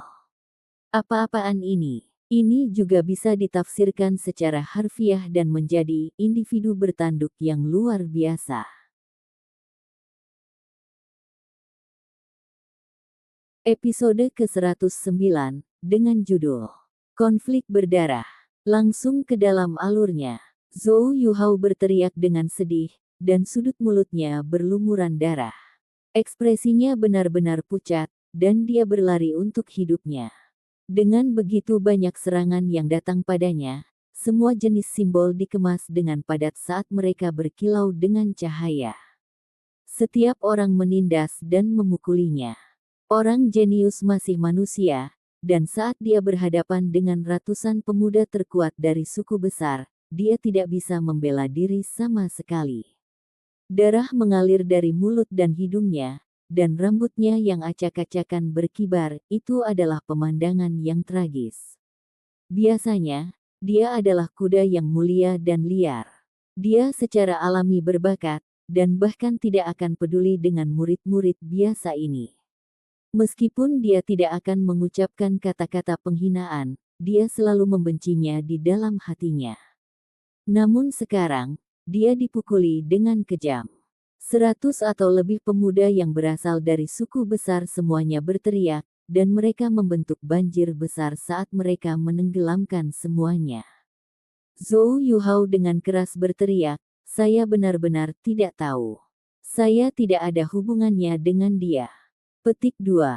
Siapa yang percaya itu? Anda baru saja melawan dengan keras, dan bahkan mengatakan pada diri sendiri bahwa Anda tahu di mana bocah jahat itu berada. Banyak dari kami yang mendengarmu, terlebih lagi, jika itu bukan kamu, mengapa kamu harus lari? Petik 2. Zhou Yuhao tanpa henti mengutuk. Jika saya tidak lari, bukankah saya akan dipukuli sampai mati? Itu benar-benar seperti melompat ke Sungai Kuning tetapi masih tidak bisa membersihkan diri. Saudaraku, tangkap dia. Perlahan menginterogasi dia. Seseorang berteriak. Namun, kekuatan Zhou Yuhao bukan hanya untuk pertunjukan, dan dia berlari ke kiri dan ke kanan. Meskipun dia tidak punya cara untuk melarikan diri dan terluka parah, dia masih bertahan dengan menyakitkan. Bang! Dalam kegelapan, simbol dibentuk menjadi telapak tangan kecil, dan langsung menabrak rusuk kirinya. Zhou Yuhao tampak seperti disambar petir, dan seluruh tubuhnya terasa seperti runtuh. Dia berteriak dengan sedih, karena simbol telapak tangan ini terlalu menakutkan. Itu langsung membuatnya merasa seolah tulang rusuk kirinya diguncang hingga patah. Kali ini, dia jatuh ke lantai, dan dia langsung ditenggelamkan oleh sekelompok orang itu. Sekelompok orang dengan gila menginjaknya, dan dia memeluk kepalanya dan mencoba yang terbaik untuk melindungi bagian pentingnya. Au! Teriakan yang dikeluarkan Zhou Yuhao sama sekali bukan suara milik manusia. Itu seperti binatang buas yang meraung, dan mulut yang penuh gigi menyembur keluar. Mereka semua jatuh, dan dia tidak berdaya saat orang-orang di sekitarnya menginjak-injak dan memukulnya. Tidak bagus, jika kita terus seperti ini, Yuhao akan kehilangan nyawanya. Seseorang berkata dengan suara rendah di dalam Kam Jenius. Meskipun mereka dipisahkan oleh jarak yang cukup jauh, dan lebih dari 100 orang menghalangi jalan mereka, mereka masih bisa melihat Zhou Yuhao jatuh samar-samar. Jika terus seperti ini, maka dia pasti akan kehilangan nyawanya. Ini bukan hanya satu atau dua orang yang mengambil tindakan, melainkan 100 orang yang menyerang bersama. Hanya dari mereka yang menginjak-injak saja sudah bisa mengubahnya menjadi pasta daging. Honglong. Simbol berkedip, dan itu terdengar seperti air terjun. Itu memekakkan telinga, dan dua orang yang biasanya berhubungan baik dengan Zhou Yuhao melonjak dan menyerang ke arah itu. Menggunakan teknik berharga mereka untuk membuka jalan, banyak orang dikirim terbang dalam sekejap. Dalam sepersekian detik, ada lebih dari selusin remaja yang mulai batuk darah. Mereka semua menjadi goyah dan jatuh. Dalam waktu singkat itu, pemandangannya damai dan tenang, dan efek intimidasi tercapai. Setelah melihat ini, kedua orang itu menjadi santai. Wajah mereka dingin dan lepas, dan mereka segera masuk ke dalam. Mereka sekali lagi mengambil tindakan, dan mengirim lusinan orang terbang. Kam Genius menindas para pendatang baru. Kami berasal dari suku-suku besar. Apakah kita datang ke paviliun mending surga hanya untuk diintimidasi? Kelompokkan bersama, lawan. Orang kecil itu berteriak keras di dalam sekelompok orang. Dalam sepersekian detik, banyak orang mulai berkobar dengan amarah, karena mereka melihat sendiri tindakan kejam dari keduanya barusan. Setelah tiba, mereka menjatuhkan 20-30 murid baru. Wajah mereka menunjukkan kesombongan dan ketidakpedulian, dan ini adalah sesuatu yang mereka saksikan sendiri. Kamu ingin menindas kami, siapa yang baru saja masuk sekolah ini? Untuk langsung melukai kita seperti ini, kembalikan panggung. Mari kita dukung sesama murid kita yang terluka. Petik 2. Apa yang istimewa dari Kam Genius? Apakah Anda berpikir bahwa Anda dapat menindas orang lain hanya karena Anda datang lebih awal? Kalahkan dua orang yang tak terkekang itu. Petik 2. Seluruh tempat itu meledak. Kali ini, bukan hanya 100 orang. Lebih dari 10 orang berlari ke depan, dan menggunakan kekuatan yang tak tertandingi untuk mengirim semua jenis simbol ke udara. Mereka menabrak ke depan. Keduanya langsung menjadi ketakutan. Intimidasi mereka tiba-tiba gagal, dan sekarang mereka terperangkap dalam gelombang orang-orang ini juga. Di sampingnya, semua jenis lampu warna-warni berkedip, dan saat mereka berkumpul bersama, mereka membentuk serangan yang menakjubkan dan menakutkan. Ahpu. Segera setelah itu, keduanya dipukuli sampai mereka muntah darah.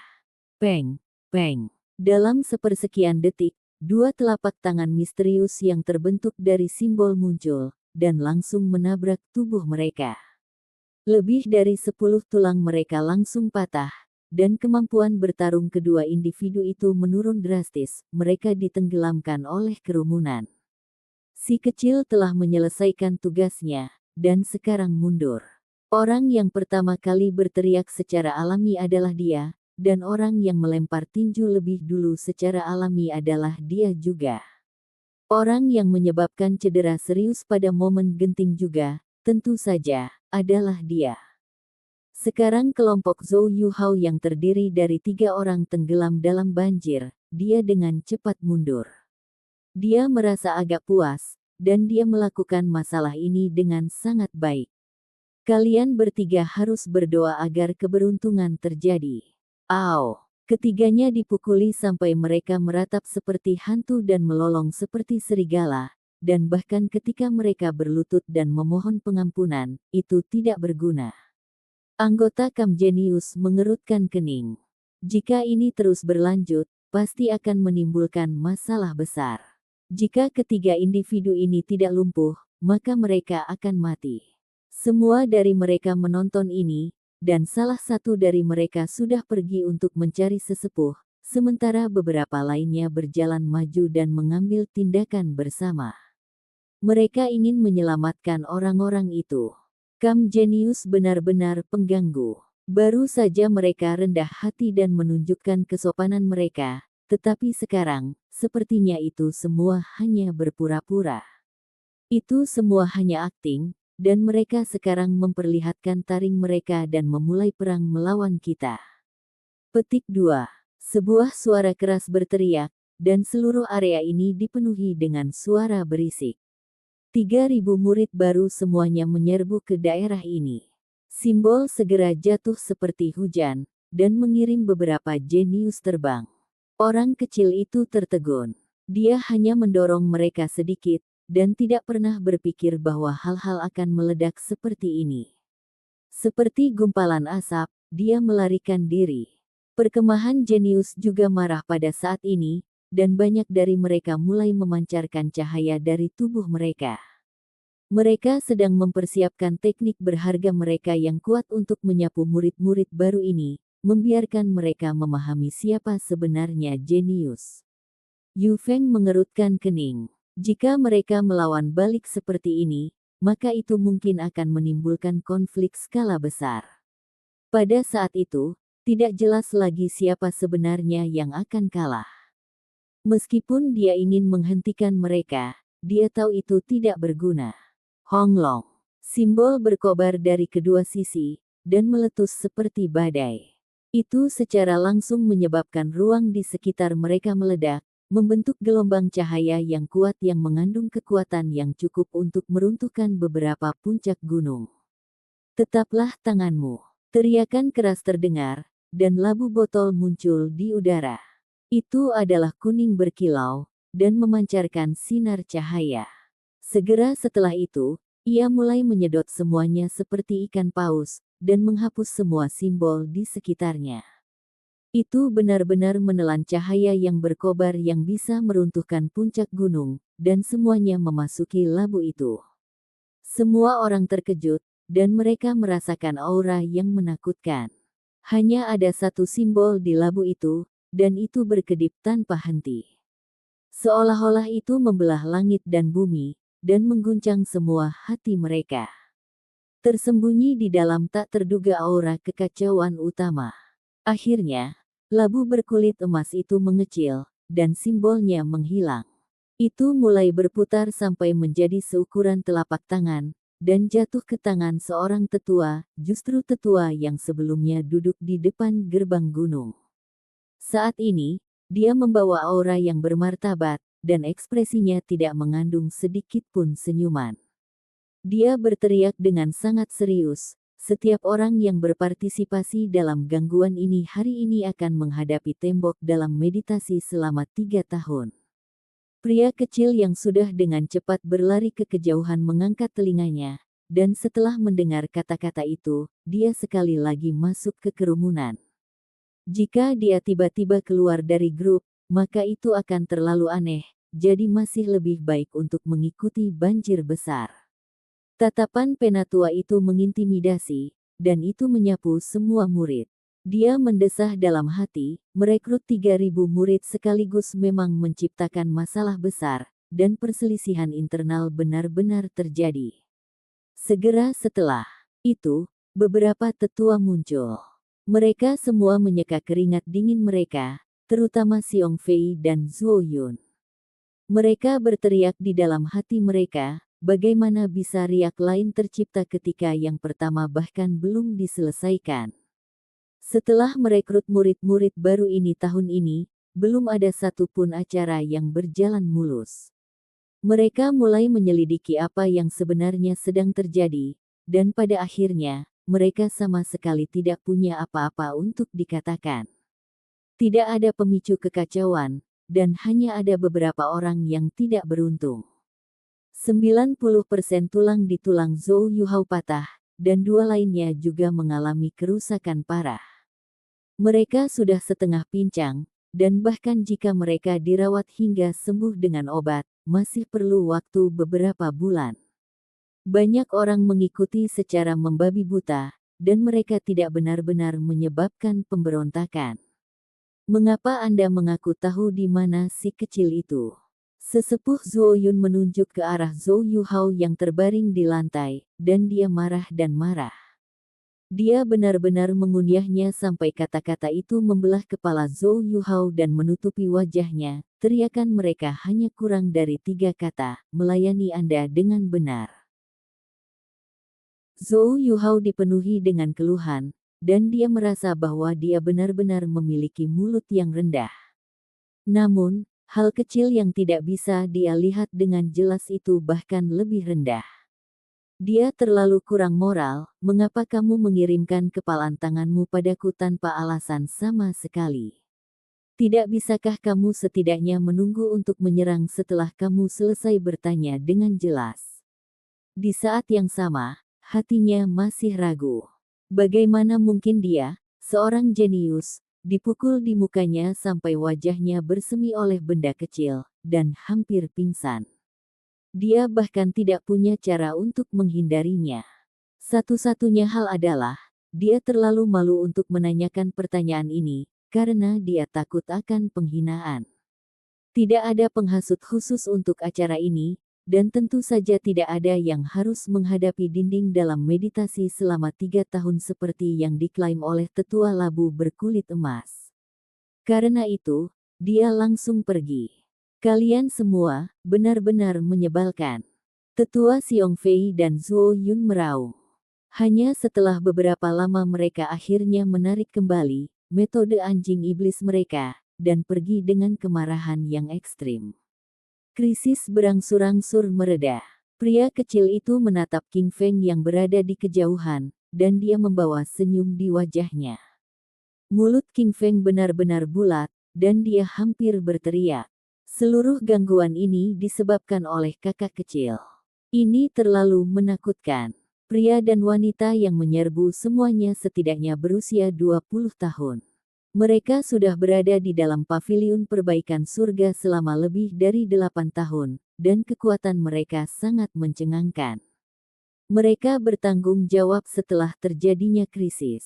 Sementara mereka menjelaskan kepada semua orang peraturan dari paviliun pemeliharaan surga, mereka merawat yang terluka pada saat yang sama. Murid senior, apakah Anda tahu jenis harta yang labu di tangan sesepuh itu? Ini benar-benar efektif, dari mana dia mendapatkannya? Pria kecil itu naik dan bertanya. Sedikit gendut, kamu penasaran dengan segalanya. Itu adalah hal-hal yang tidak perlu Anda khawatirkan. Bahkan untuk bertanya tentang dari mana barang semacam itu diperoleh, apakah Anda benar-benar berencana untuk mengambil yang lain? Kata seorang murid senior yang baik hati. Jika memang ada labu semacam itu, saya pasti juga akan memilih satu. Mereka benar-benar terlalu berguna, kata si kecil, membuat semua seniornya tercekik padanya. Beberapa gadis cantik dengan lembut tertawa dari samping, dan menutupi mulut mereka dengan tangan. Di antara mereka, salah satu senior yang cantik tertawa dan berkata, sedikit gendut, jangan terlalu banyak berpikir. Itu adalah harta karun paviliun perbaikan surga kami, dan diperoleh dari roh penjaga kami. Apakah kamu masih berani memetiknya? Petik 2. Ah, si kecil langsung kaget. Ternyata paviliun mending surga adalah pohon anggur labu, itu benar-benar terlalu misterius. Krisis mereda, dan beberapa hari berlalu. Tidak ada orang lain yang mengganggu King Feng, dan dia diizinkan untuk berkultivasi dengan damai. Hal ini memungkinkan si kecil untuk sedikit rileks, dan dia memutuskan untuk berjalan-jalan untuk membiasakan diri dengan paviliun pengatur surga. Wilayah ini benar-benar sangat tidak terbatas, dan ada lebih dari 100 gunung spiritual di dalam lahan budidaya. Adapun tetua dan kelas yang lebih tinggi, masing-masing dari mereka menempati gunung yang megah dan kuno. Selain itu, masih banyak area misterius, dan itu seperti gurun asli. Murid tidak diizinkan untuk mendekati, dan bahkan lebih luas lagi. Area itu adalah institusi suci. Orang kecil itu melihat ke kejauhan, dan melihat area yang luas dan tidak jelas, dan kabut kekacauan besar melonjak dengan keras. Yi, Ada seseorang di sini. Tepat pada saat itu, dia menjadi tercengang.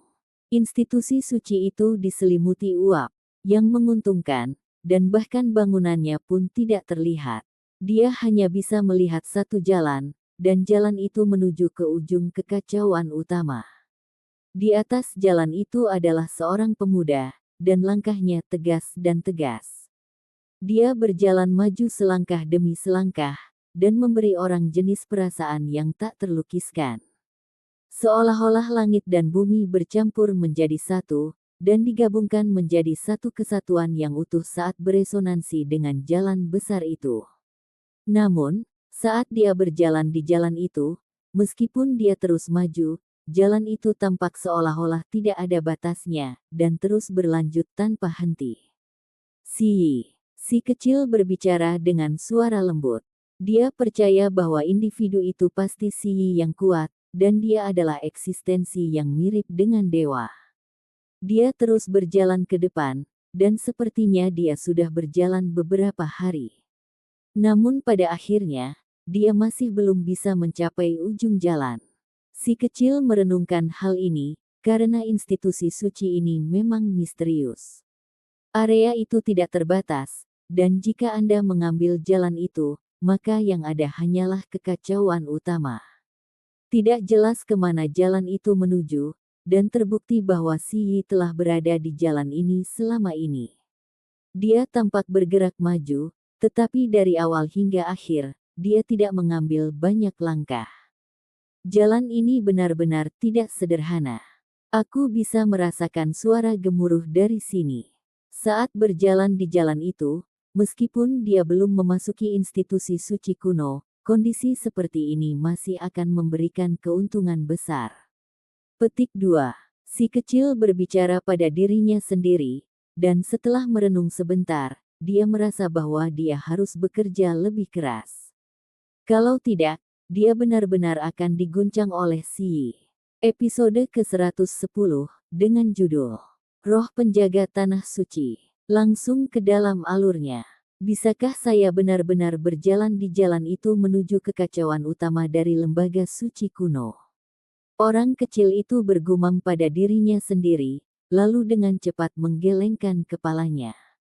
Dari pemahamannya hari ini, dia sudah tahu bahwa lembaga suci ini tidak bisa dibuka sembarangan. Membukanya untuk satu orang dalam lebih dari 10 tahun sudah cukup bagus. Namun, kali ini, paviliun penjaga surga sudah memilih Si Yi untuk dimasuki. Tidak ada orang lain yang memiliki kesempatan untuk masuk lagi. Terlepas dari kenyataan bahwa para tetua tanah suci telah mengatakan bahwa, selama seseorang memiliki kinerja yang luar biasa dengan karunia alam yang luar biasa, mereka akan memiliki kesempatan. Ini hanyalah kata-kata penyemangat. Lembaga suci kuno. Si kecil berkata dengan keras sebelum berbalik dengan tekad. Seorang pria muda sedang menuruni jalan itu. Dia memiliki reputasi eksistensi yang setara dengan dewa dalam kelompok usianya. Seolah-olah langit dan bumi bercampur bersama saat sejumlah besar suara ilahi bergema keluar. Sepertinya para dewa kuno sedang bernyanyi. Si kecil tidak membiarkan dirinya menjadi tertekan, dan dengan cepat membuang masalah ini dari pikirannya. Dia meraih ekor hairibol, lalu menyelinap ke area misterius seperti pencuri.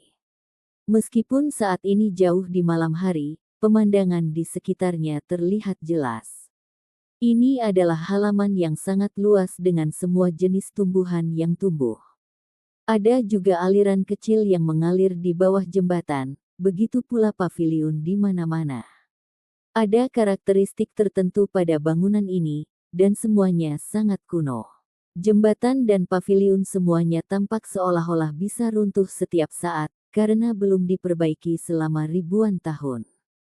Vegetasinya masih tumbuh, tetapi jembatan lengkung dan bangunan lainnya ini tampak seperti sesuatu yang telah ada sejak zaman kuno, dan sudah diambang kehancuran. Dia diam-diam berjingkat ke dalam sambil meraih ekor hairibol. Sepasang mata besar hairibol berputar dan berputar. Ia tidak marah setelah dicengkeram ekornya. Seperti si kecil, dia juga penasaran, dan dia mengamati seluruh tempat ini. Ini adalah tempat paling misterius di paviliun pengolah surga, dan menempati dari 10 hingga 100 li. Itu adalah halaman kuno besar tempat roh penjaga tinggal dalam pengasingan. Biasanya, tidak ada yang berani masuk ke dalam. Ini karena fakta bahwa mereka semua telah diperingatkan sebelumnya. Tidak ada seorang pun yang menjaga tempat ini, karena hal seperti itu sama sekali tidak perlu. Akankah roh penjaga paviliun penjaga surga membutuhkan perlindungan dari manusia? Roh penjaga adalah orang yang menjaga seluruh tanah suci ini. Guru jiwa penjaga, saya datang ke sini dengan hati yang penuh hormat. Bukankah dikabarkan bahwa beberapa murid yang ditakdirkan bisa mendapatkan bimbingan Anda? Dengan pikiran yang saleh, saya datang ke sini untuk meminta bimbingan Anda. Petik 2. Orang kecil itu bergumam sambil mengalihkan pandangannya ke seluruh tempat ini. Dia sedang mencari obat roh. Hidung kecil Hairibol terus menghirup saat matanya bersinar dan mengamati ke segala arah. Bagaimana mungkin tempat di mana roh penjaga tinggal menjadi begitu kosong? Mereka berjalan ke dalam, dan semakin jauh mereka masuk, semakin kagum mereka. Jumlah vegetasi berkurang, dan tanah menjadi semakin tandus hingga tidak ada 1 inci pun rumput yang tumbuh. Ketika si kecil tiba di sini, dia merasakan cahaya ilahi di dalam tubuhnya meledak dan mulai bersinar. Untaian energi esensi meninggalkan tubuhnya karena semua jenis pola misterius muncul di tanah. Hairibol juga berteriak ketakutan. Itu berjuang bebas dari tangan si kecil, dan bergegas ke bahunya sambil memperlihatkan ekspresinya yang menakutkan. Si kecil menghirup udara dingin, dia akhirnya mengerti mengapa tempat ini begitu kosong. Ada kekuatan iblis yang mengeluarkan energi dari bumi, dan merampas seluruh tempat kehidupan ini. Aneh kalau dia baru merasakannya setelah memasuki wilayah ini. Jika dia mundur sedikit, dia tidak akan merasakan kekuatan seperti itu lagi. Apa yang terjadi dengan roh penjaga paviliun penjaga surga? Apakah ada yang salah dengan itu? Si kecil terus-menerus bingung saat dia dengan hati-hati mondar-mandir. Tanah tandus di depannya seperti gurun. Sepertinya dia sampai di gurun yang luas, karena di sini hanya ada pasir dan batu. Itu sangat sunyi, dan suara langkah kakinya dapat menyebar sangat jauh. Roh penjaga, aku di sini menunjukkan pemujaanku padamu. Bukankah setiap murid punya kesempatan? Kamu tidak bisa membuat kesalahan, lelaki kecil itu bergumam dengan ceroboh. Dia benar-benar penasaran saat dia berjalan masuk lebih jauh. Tempat yang sunyi dan sunyi ini sangat terpencil dan terpencil. Dia maju lebih dari 10 li, dan seluruh tubuhnya bersinar seperti matahari saat simbol menutupi tubuhnya dengan rapat. Mereka terus-menerus melindunginya dari kekuatan iblis. Sangat kuat, itu menyerap energi dari halaman di sini, dan melahap esensi surga juga. Apakah roh penjaga mengembangkan beberapa jenis teknik misterius? Dia bergumam pada dirinya sendiri. Ketika dia mengangkat kepalanya, dia bisa melihat untaian-untaian cahaya ilahi mengalir dari langit. Bintang-bintang dan bulan keperakan di langit semuanya memancarkan cahaya perak. Seolah-olah tetesan hujan perak jatuh ke jurang gurun. Dia akhirnya mendekat. Ada tanda-tanda tumbuh-tumbuhan yang muncul setelah si kecil tiba di depan halaman kuno. Ini adalah halaman di dalam halaman, dan dinding yang mengelilinginya. Perjalanan waktu telah membuat seluruh tempat ini penuh dengan banyak bekas luka. Pintunya sudah lama membusuk, dan dindingnya penuh dengan tanaman merambat biasa. Tidak ada obat roh, juga tidak ada pohon berharga yang tumbuh di sini. Hanya ada tumbuhan paling biasa di sini. Kenapa energi esensi di sini tidak dirampas? Si kecil terkesima karena halaman ini benar-benar kuno. Hanya ada 1 batu yang tersisa, dan semua bangunan telah runtuh dengan tanaman merambat yang menutupi mereka. Percikan cahaya turun ke halaman. Tanaman biasa ini telah menerima sebagian dari manfaat ini. Hasilnya, mereka berkembang pesat, dan tempat ini tidak menjadi gurun. Ini terlihat seperti halaman sebuah keluarga kuno. Si kecil menyadari ketidaknormalan setelah masuk, dan mengungkapkan ekspresi terkejut. Ada 3 lapisan di halaman ini. Gerak-gerik cahaya berkembang di dalam halaman belakang saat secercah sinar bulan turun ke dalamnya. Roh penjaga jelas ada di sana. Orang kecil itu melintasi tempat ini dan menemukan bahwa semua rumah di sini telah runtuh dan terkubur di bawah ilalang. Bahkan jembatan lengkung yang terbuat dari bebatuan itu sekarang sudah runtuh dengan tanaman merambat. Semakin dia melihat, semakin dia merasa seolah-olah ini adalah kediaman keluarga kuno. Akhirnya, dia mendekati halaman belakang, dan menjadi sangat gugup. Ketika dia tiba, energi esensi di dalam tubuhnya tidak lagi terkuras, dan sebaliknya, penghormatan yang tak terlukiskan mengalahkannya. Menghormati roh penjaga. Dia berbicara ketika dia sangat jauh, lalu dia dengan lembut dan diam-diam memasuki halaman belakang. Ini adalah, dia akhirnya mengerti. Ekspresi terkejut keluar dari mata si kecil saat dia menghadapi sesuatu yang tidak pernah dia bayangkan. Gerimis cahaya yang tak ada habisnya berhamburan di sini, membuat kemegahan perak menguap ke udara. Itu membuat tempat ini tampak suci dan penuh keberuntungan. Sebuah tanaman yang tepatnya merupakan roh penjaga paviliun mending surga tumbuh di sana. Itu benar-benar berbeda dari apa yang dia bayangkan. Itu tidak megah dan juga tidak hijau. Warnanya kuning dan sakit-sakitan, seolah akan layu. Ini adalah pohon anggur labu yang merangkak di atas tumpukan batu. Tidak ada kemegahan atau cahaya ilahi yang berasal darinya. Warnanya kuning dan layu. Itu tidak terlalu besar sama sekali, dengan panjang 5 hingga 6 meter. Daunnya jarang, seolah musim gugur telah tiba untuk menyedot kekuatan hidupnya. Pohon anggur yang mengering hanya memiliki sedikit kekuatan hidupnya yang tersisa. Itu dikelilingi oleh dedaunan kuning, dan bahkan hujan ringan yang memenuhi langit tidak dapat menyembuhkan kondisinya. Cahaya bintang dan bulan bersinar terang saat turun, membuat seluruh halaman belakang ini tampak seperti hamparan putih yang luas. Mereka menuangkannya ke dalam pokok anggur, tetapi masih tampak bersemangat seperti sebelumnya, dan sangat kekurangan kekuatan hidup. Ini adalah roh penjaga dari paviliun penjaga surga, tanaman merambat kuno yang hidup selama bertahun-tahun yang tak terhitung jumlahnya. Itu membuat hati orang bergetar meski sudah terlihat lemas dan sakit. Tampaknya telah mencapai tahun senja, namun masih memiliki kekuatan yang tak terlukiskan seperti dewa. Ini seharusnya bukan Tuhan, kan? Orang kecil itu bergumam pada dirinya sendiri di dalam hatinya. Dia menutup mulutnya, dan tidak mengucapkannya. Jumlah waktu yang tidak diketahui telah berlalu sebelum dia akhirnya berhasil berbicara lagi. Dia mengulangi kata-kata yang dia ucapkan sebelumnya saat dia berjalan. Mata hitam besarnya melirik ke arah pohon anggur untuk melihat reaksinya.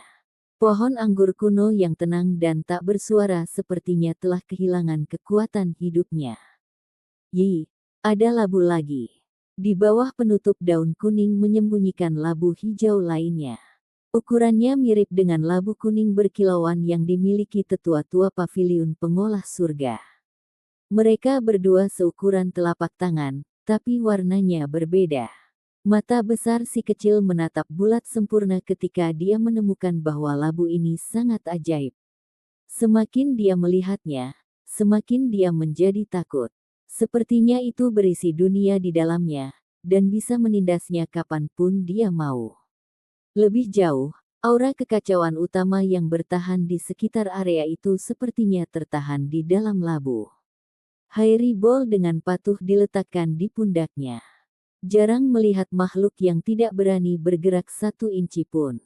Pada kenyataannya, itu sama dengan si kecil. Dia sangat ingin mengambil labu ini, hanya saja, Itu adalah sesuatu yang bisa dia katakan, tapi tidak bisa lakukan. Sepertinya ini tempat yang cukup bagus untuk berkultivasi, gumam si kecil. Dia duduk dan membiarkan hujan rintik-rintik menerpa dirinya. Setelah dia menerima sebagian darinya, seluruh tubuhnya menjadi rileks, dan simbol mulai bergema. Dia mencuri pandang ke Guardian Spirit, hanya untuk menemukan bahwa tanaman merambat tidak bergerak. Daunnya diam tanpa reaksi sama sekali. Roh penjaga paman, kamu tidak melawanku berkultivasi di sini kan? Si kecil bertanya, lalu dengan cepat menambahkan, apakah kamu terluka? Saya tahu tentang pohon willow yang menderita luka yang jauh lebih parah dari Anda. Seluruh tubuhnya mandul, dan hanya satu cabang yang tersisa, tapi masih bisa bangkit kembali. Petik 2. Si kecil ingin berteman dengannya. Namun, setelah dia berbicara, tanaman merambat masih tetap tidak bergerak. Itu tidak terluka oleh kekuatan eksternal apapun. Itu hanya karena ia telah berumur panjang, dan telah menghabiskan terlalu banyak tenaga hidupnya. Selama masih ada harapan di hatimu, bahkan jika seluruh dunia hilang, kamu masih bisa hidup dengan indah. Aku mendukungmu, Paman. Si kecil melambaikan tangan kecilnya. Dia mencuri pandang lagi dengan matanya yang besar dan menemukan roh penjaga masih tidak bereaksi. Dia tidak bisa menahan nafas panjang sebelum bergumam, ini tidur. Baiklah, saya tidak akan sopan dan berkultivasi di sini. Petik 2. Orang kecil itu memvisualisasikan True Primordial Record di dalam hatinya, dan dengan cermat memeriksa penggunaan misterius dari simbol-simbol yang terekam di sana. Dia duduk di bawah tanaman merambat labu sambil tetap sangat khusyuk, dia dengan cepat menempatkan dirinya di tempatnya. Angin sepoi-sepoi bertiup lewat, dan daun kuning bergoyang. Seluruh pokok labu bergoyang dengan lembut saat gerimis perak bercahaya. Itu membuat seluruh tempat ini tampak sangat suci dan penuh keberuntungan. Tanpa mengetahui berapa lama waktu telah berlalu, si kecil terus memahami True Primordial Record sampai dia samar-samar mendengar teriakan besar. Dia tiba-tiba membuka matanya dan menemukan labu hijau itu bergerak. Ada simbol kuno yang berkedip-kedip di atasnya, disertai dengan aura kekacauan yang membuatnya tampak sangat misterius. Dia khawatir. Dia ingin melihat simbol dengan jelas, tetapi setelah terus mencoba, dia masih gagal. Sangat tidak mungkin untuk melihatnya dengan jelas. Dia menenangkan pikirannya sekali lagi, dan memperhatikan bahwa di area di mana simbol berkedip-kedip, langit dan bumi bergemuruh. Dia menemukan bahwa itu jauh lebih mudah untuk dipahami daripada True Primordial Records. Si kecil menjadi bersemangat. Ini benar-benar tempat yang luar biasa. Di kedalaman malam, tidak ada suara yang terdengar. Si kecil terbangun setelah menetap beberapa saat. Dia tahu bahwa dia harus pergi, dan harus kembali pada malam hari. Ketika dia pergi, dia terkejut. Mungkinkah ini benar-benar rumah tangga kuno, dan pohon anggur labu ini ditanam oleh orang-orang itu? Mungkinkah dia tidak pernah ingin meninggalkan tempat ini? Setelah melihat halaman yang hancur dan tempat yang sunyi ini, perasaan aneh menguasai dirinya. Lebih dari 10 li di sekitar area ini menjadi gurun, dan hanya tempat ini yang sama dengan sebelumnya di mana rumput biasa masih tumbuh. Apakah roh penjaga sengaja menjaga tempat ini agar terlihat seperti di masa lalu? Apakah itu mengenang atau memikirkan kembali sesuatu? Si kecil merasa bahwa roh penjaga ini memiliki cerita sendiri. Akhirnya, dia memberi hormat ke halaman belakang di belakangnya sekali lagi, lalu berbalik dan pergi. Dia memutuskan bahwa dia akan kembali besok malam. Begitu dia melangkah keluar dari halaman, lelaki kecil itu tiba-tiba menjadi ngeri, dan dia mundur beberapa langkah. Hairibol juga memekik tanpa henti karena semua rambut di tubuhnya menjadi tegak. Orang kecil itu melebarkan matanya yang besar dan menatap ke depan. Di luar gerbang, Ada seorang tetua dengan rambut abu-abu penuh dan sepasang mata kosong. Kepalanya ditusuk oleh pedang kuno berbintik-bintik karat. Lengannya menjuntai ke bawah, dan kukunya yang sepanjang setengah kaki berwarna hitam pekat dan benar-benar menakutkan.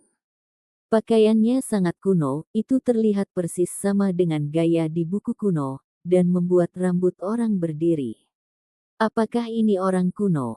Dia tidak bernapas, juga tidak memiliki denyut nadi, tidak ada satupun jejak kekuatan hidup padanya lagi. Dia hanya berdiri di sana karena dua matanya yang kosong yang tampak seperti dua lubang hitam membuat takut semua orang. "Senior, kau menghalangi jalanku," pria kecil itu berbicara. Tanpa suara dan sesak, sesepuh ini menghilang seperti dia belum pernah muncul sebelumnya. Namun, si kecil merasa punggungnya menjadi dingin, lalu dia tiba-tiba berbalik, dan kulit kepalanya langsung mati rasa. Selain itu, Hairibol bahkan lebih takut sampai-sampai melompat ke atas dan ke bawah di bahu si kecil, karena sesepuh berambut abu-abu ini berada di belakang si kecil. Dia praktis menempel di punggung si kecil. Rambut si kecil berdiri tegak, dan dia mau tidak mau mundur selangkah. Sua. Tetua ini menghilang tanpa suara dan sesak sekali lagi. Kali ini, dia tidak muncul di belakangnya, dan langsung muncul di antara reruntuhan tembok halaman. Selanjutnya mengeluarkan suara wuwu seperti sedang menangis. Itu terlalu cepat, itu hanya muncul entah dari mana karena menciptakan kembali tubuhnya. Adegan ini benar-benar mengerikan. Dia kekurangan kehidupan, dan kekuatan hidup di dalam tubuhnya hancur. Bagaimana dia masih bisa bersikap seperti ini? Si kecil mundur selangkah. Wuwu. Dahinya ditembus oleh pedang kuno saat rambutnya yang acak-acakan bergoyang maju mundur. Bahkan sepertinya dia pergi ke halaman belakang dan berdiri di dekat roh penjaga sambil terus menangis. Kemudian akhirnya muncul di depan si kecil lagi untuk menghalangi jalannya. Sampai jumpa di episode selanjutnya. Selamat beraktivitas dan sampai jumpa.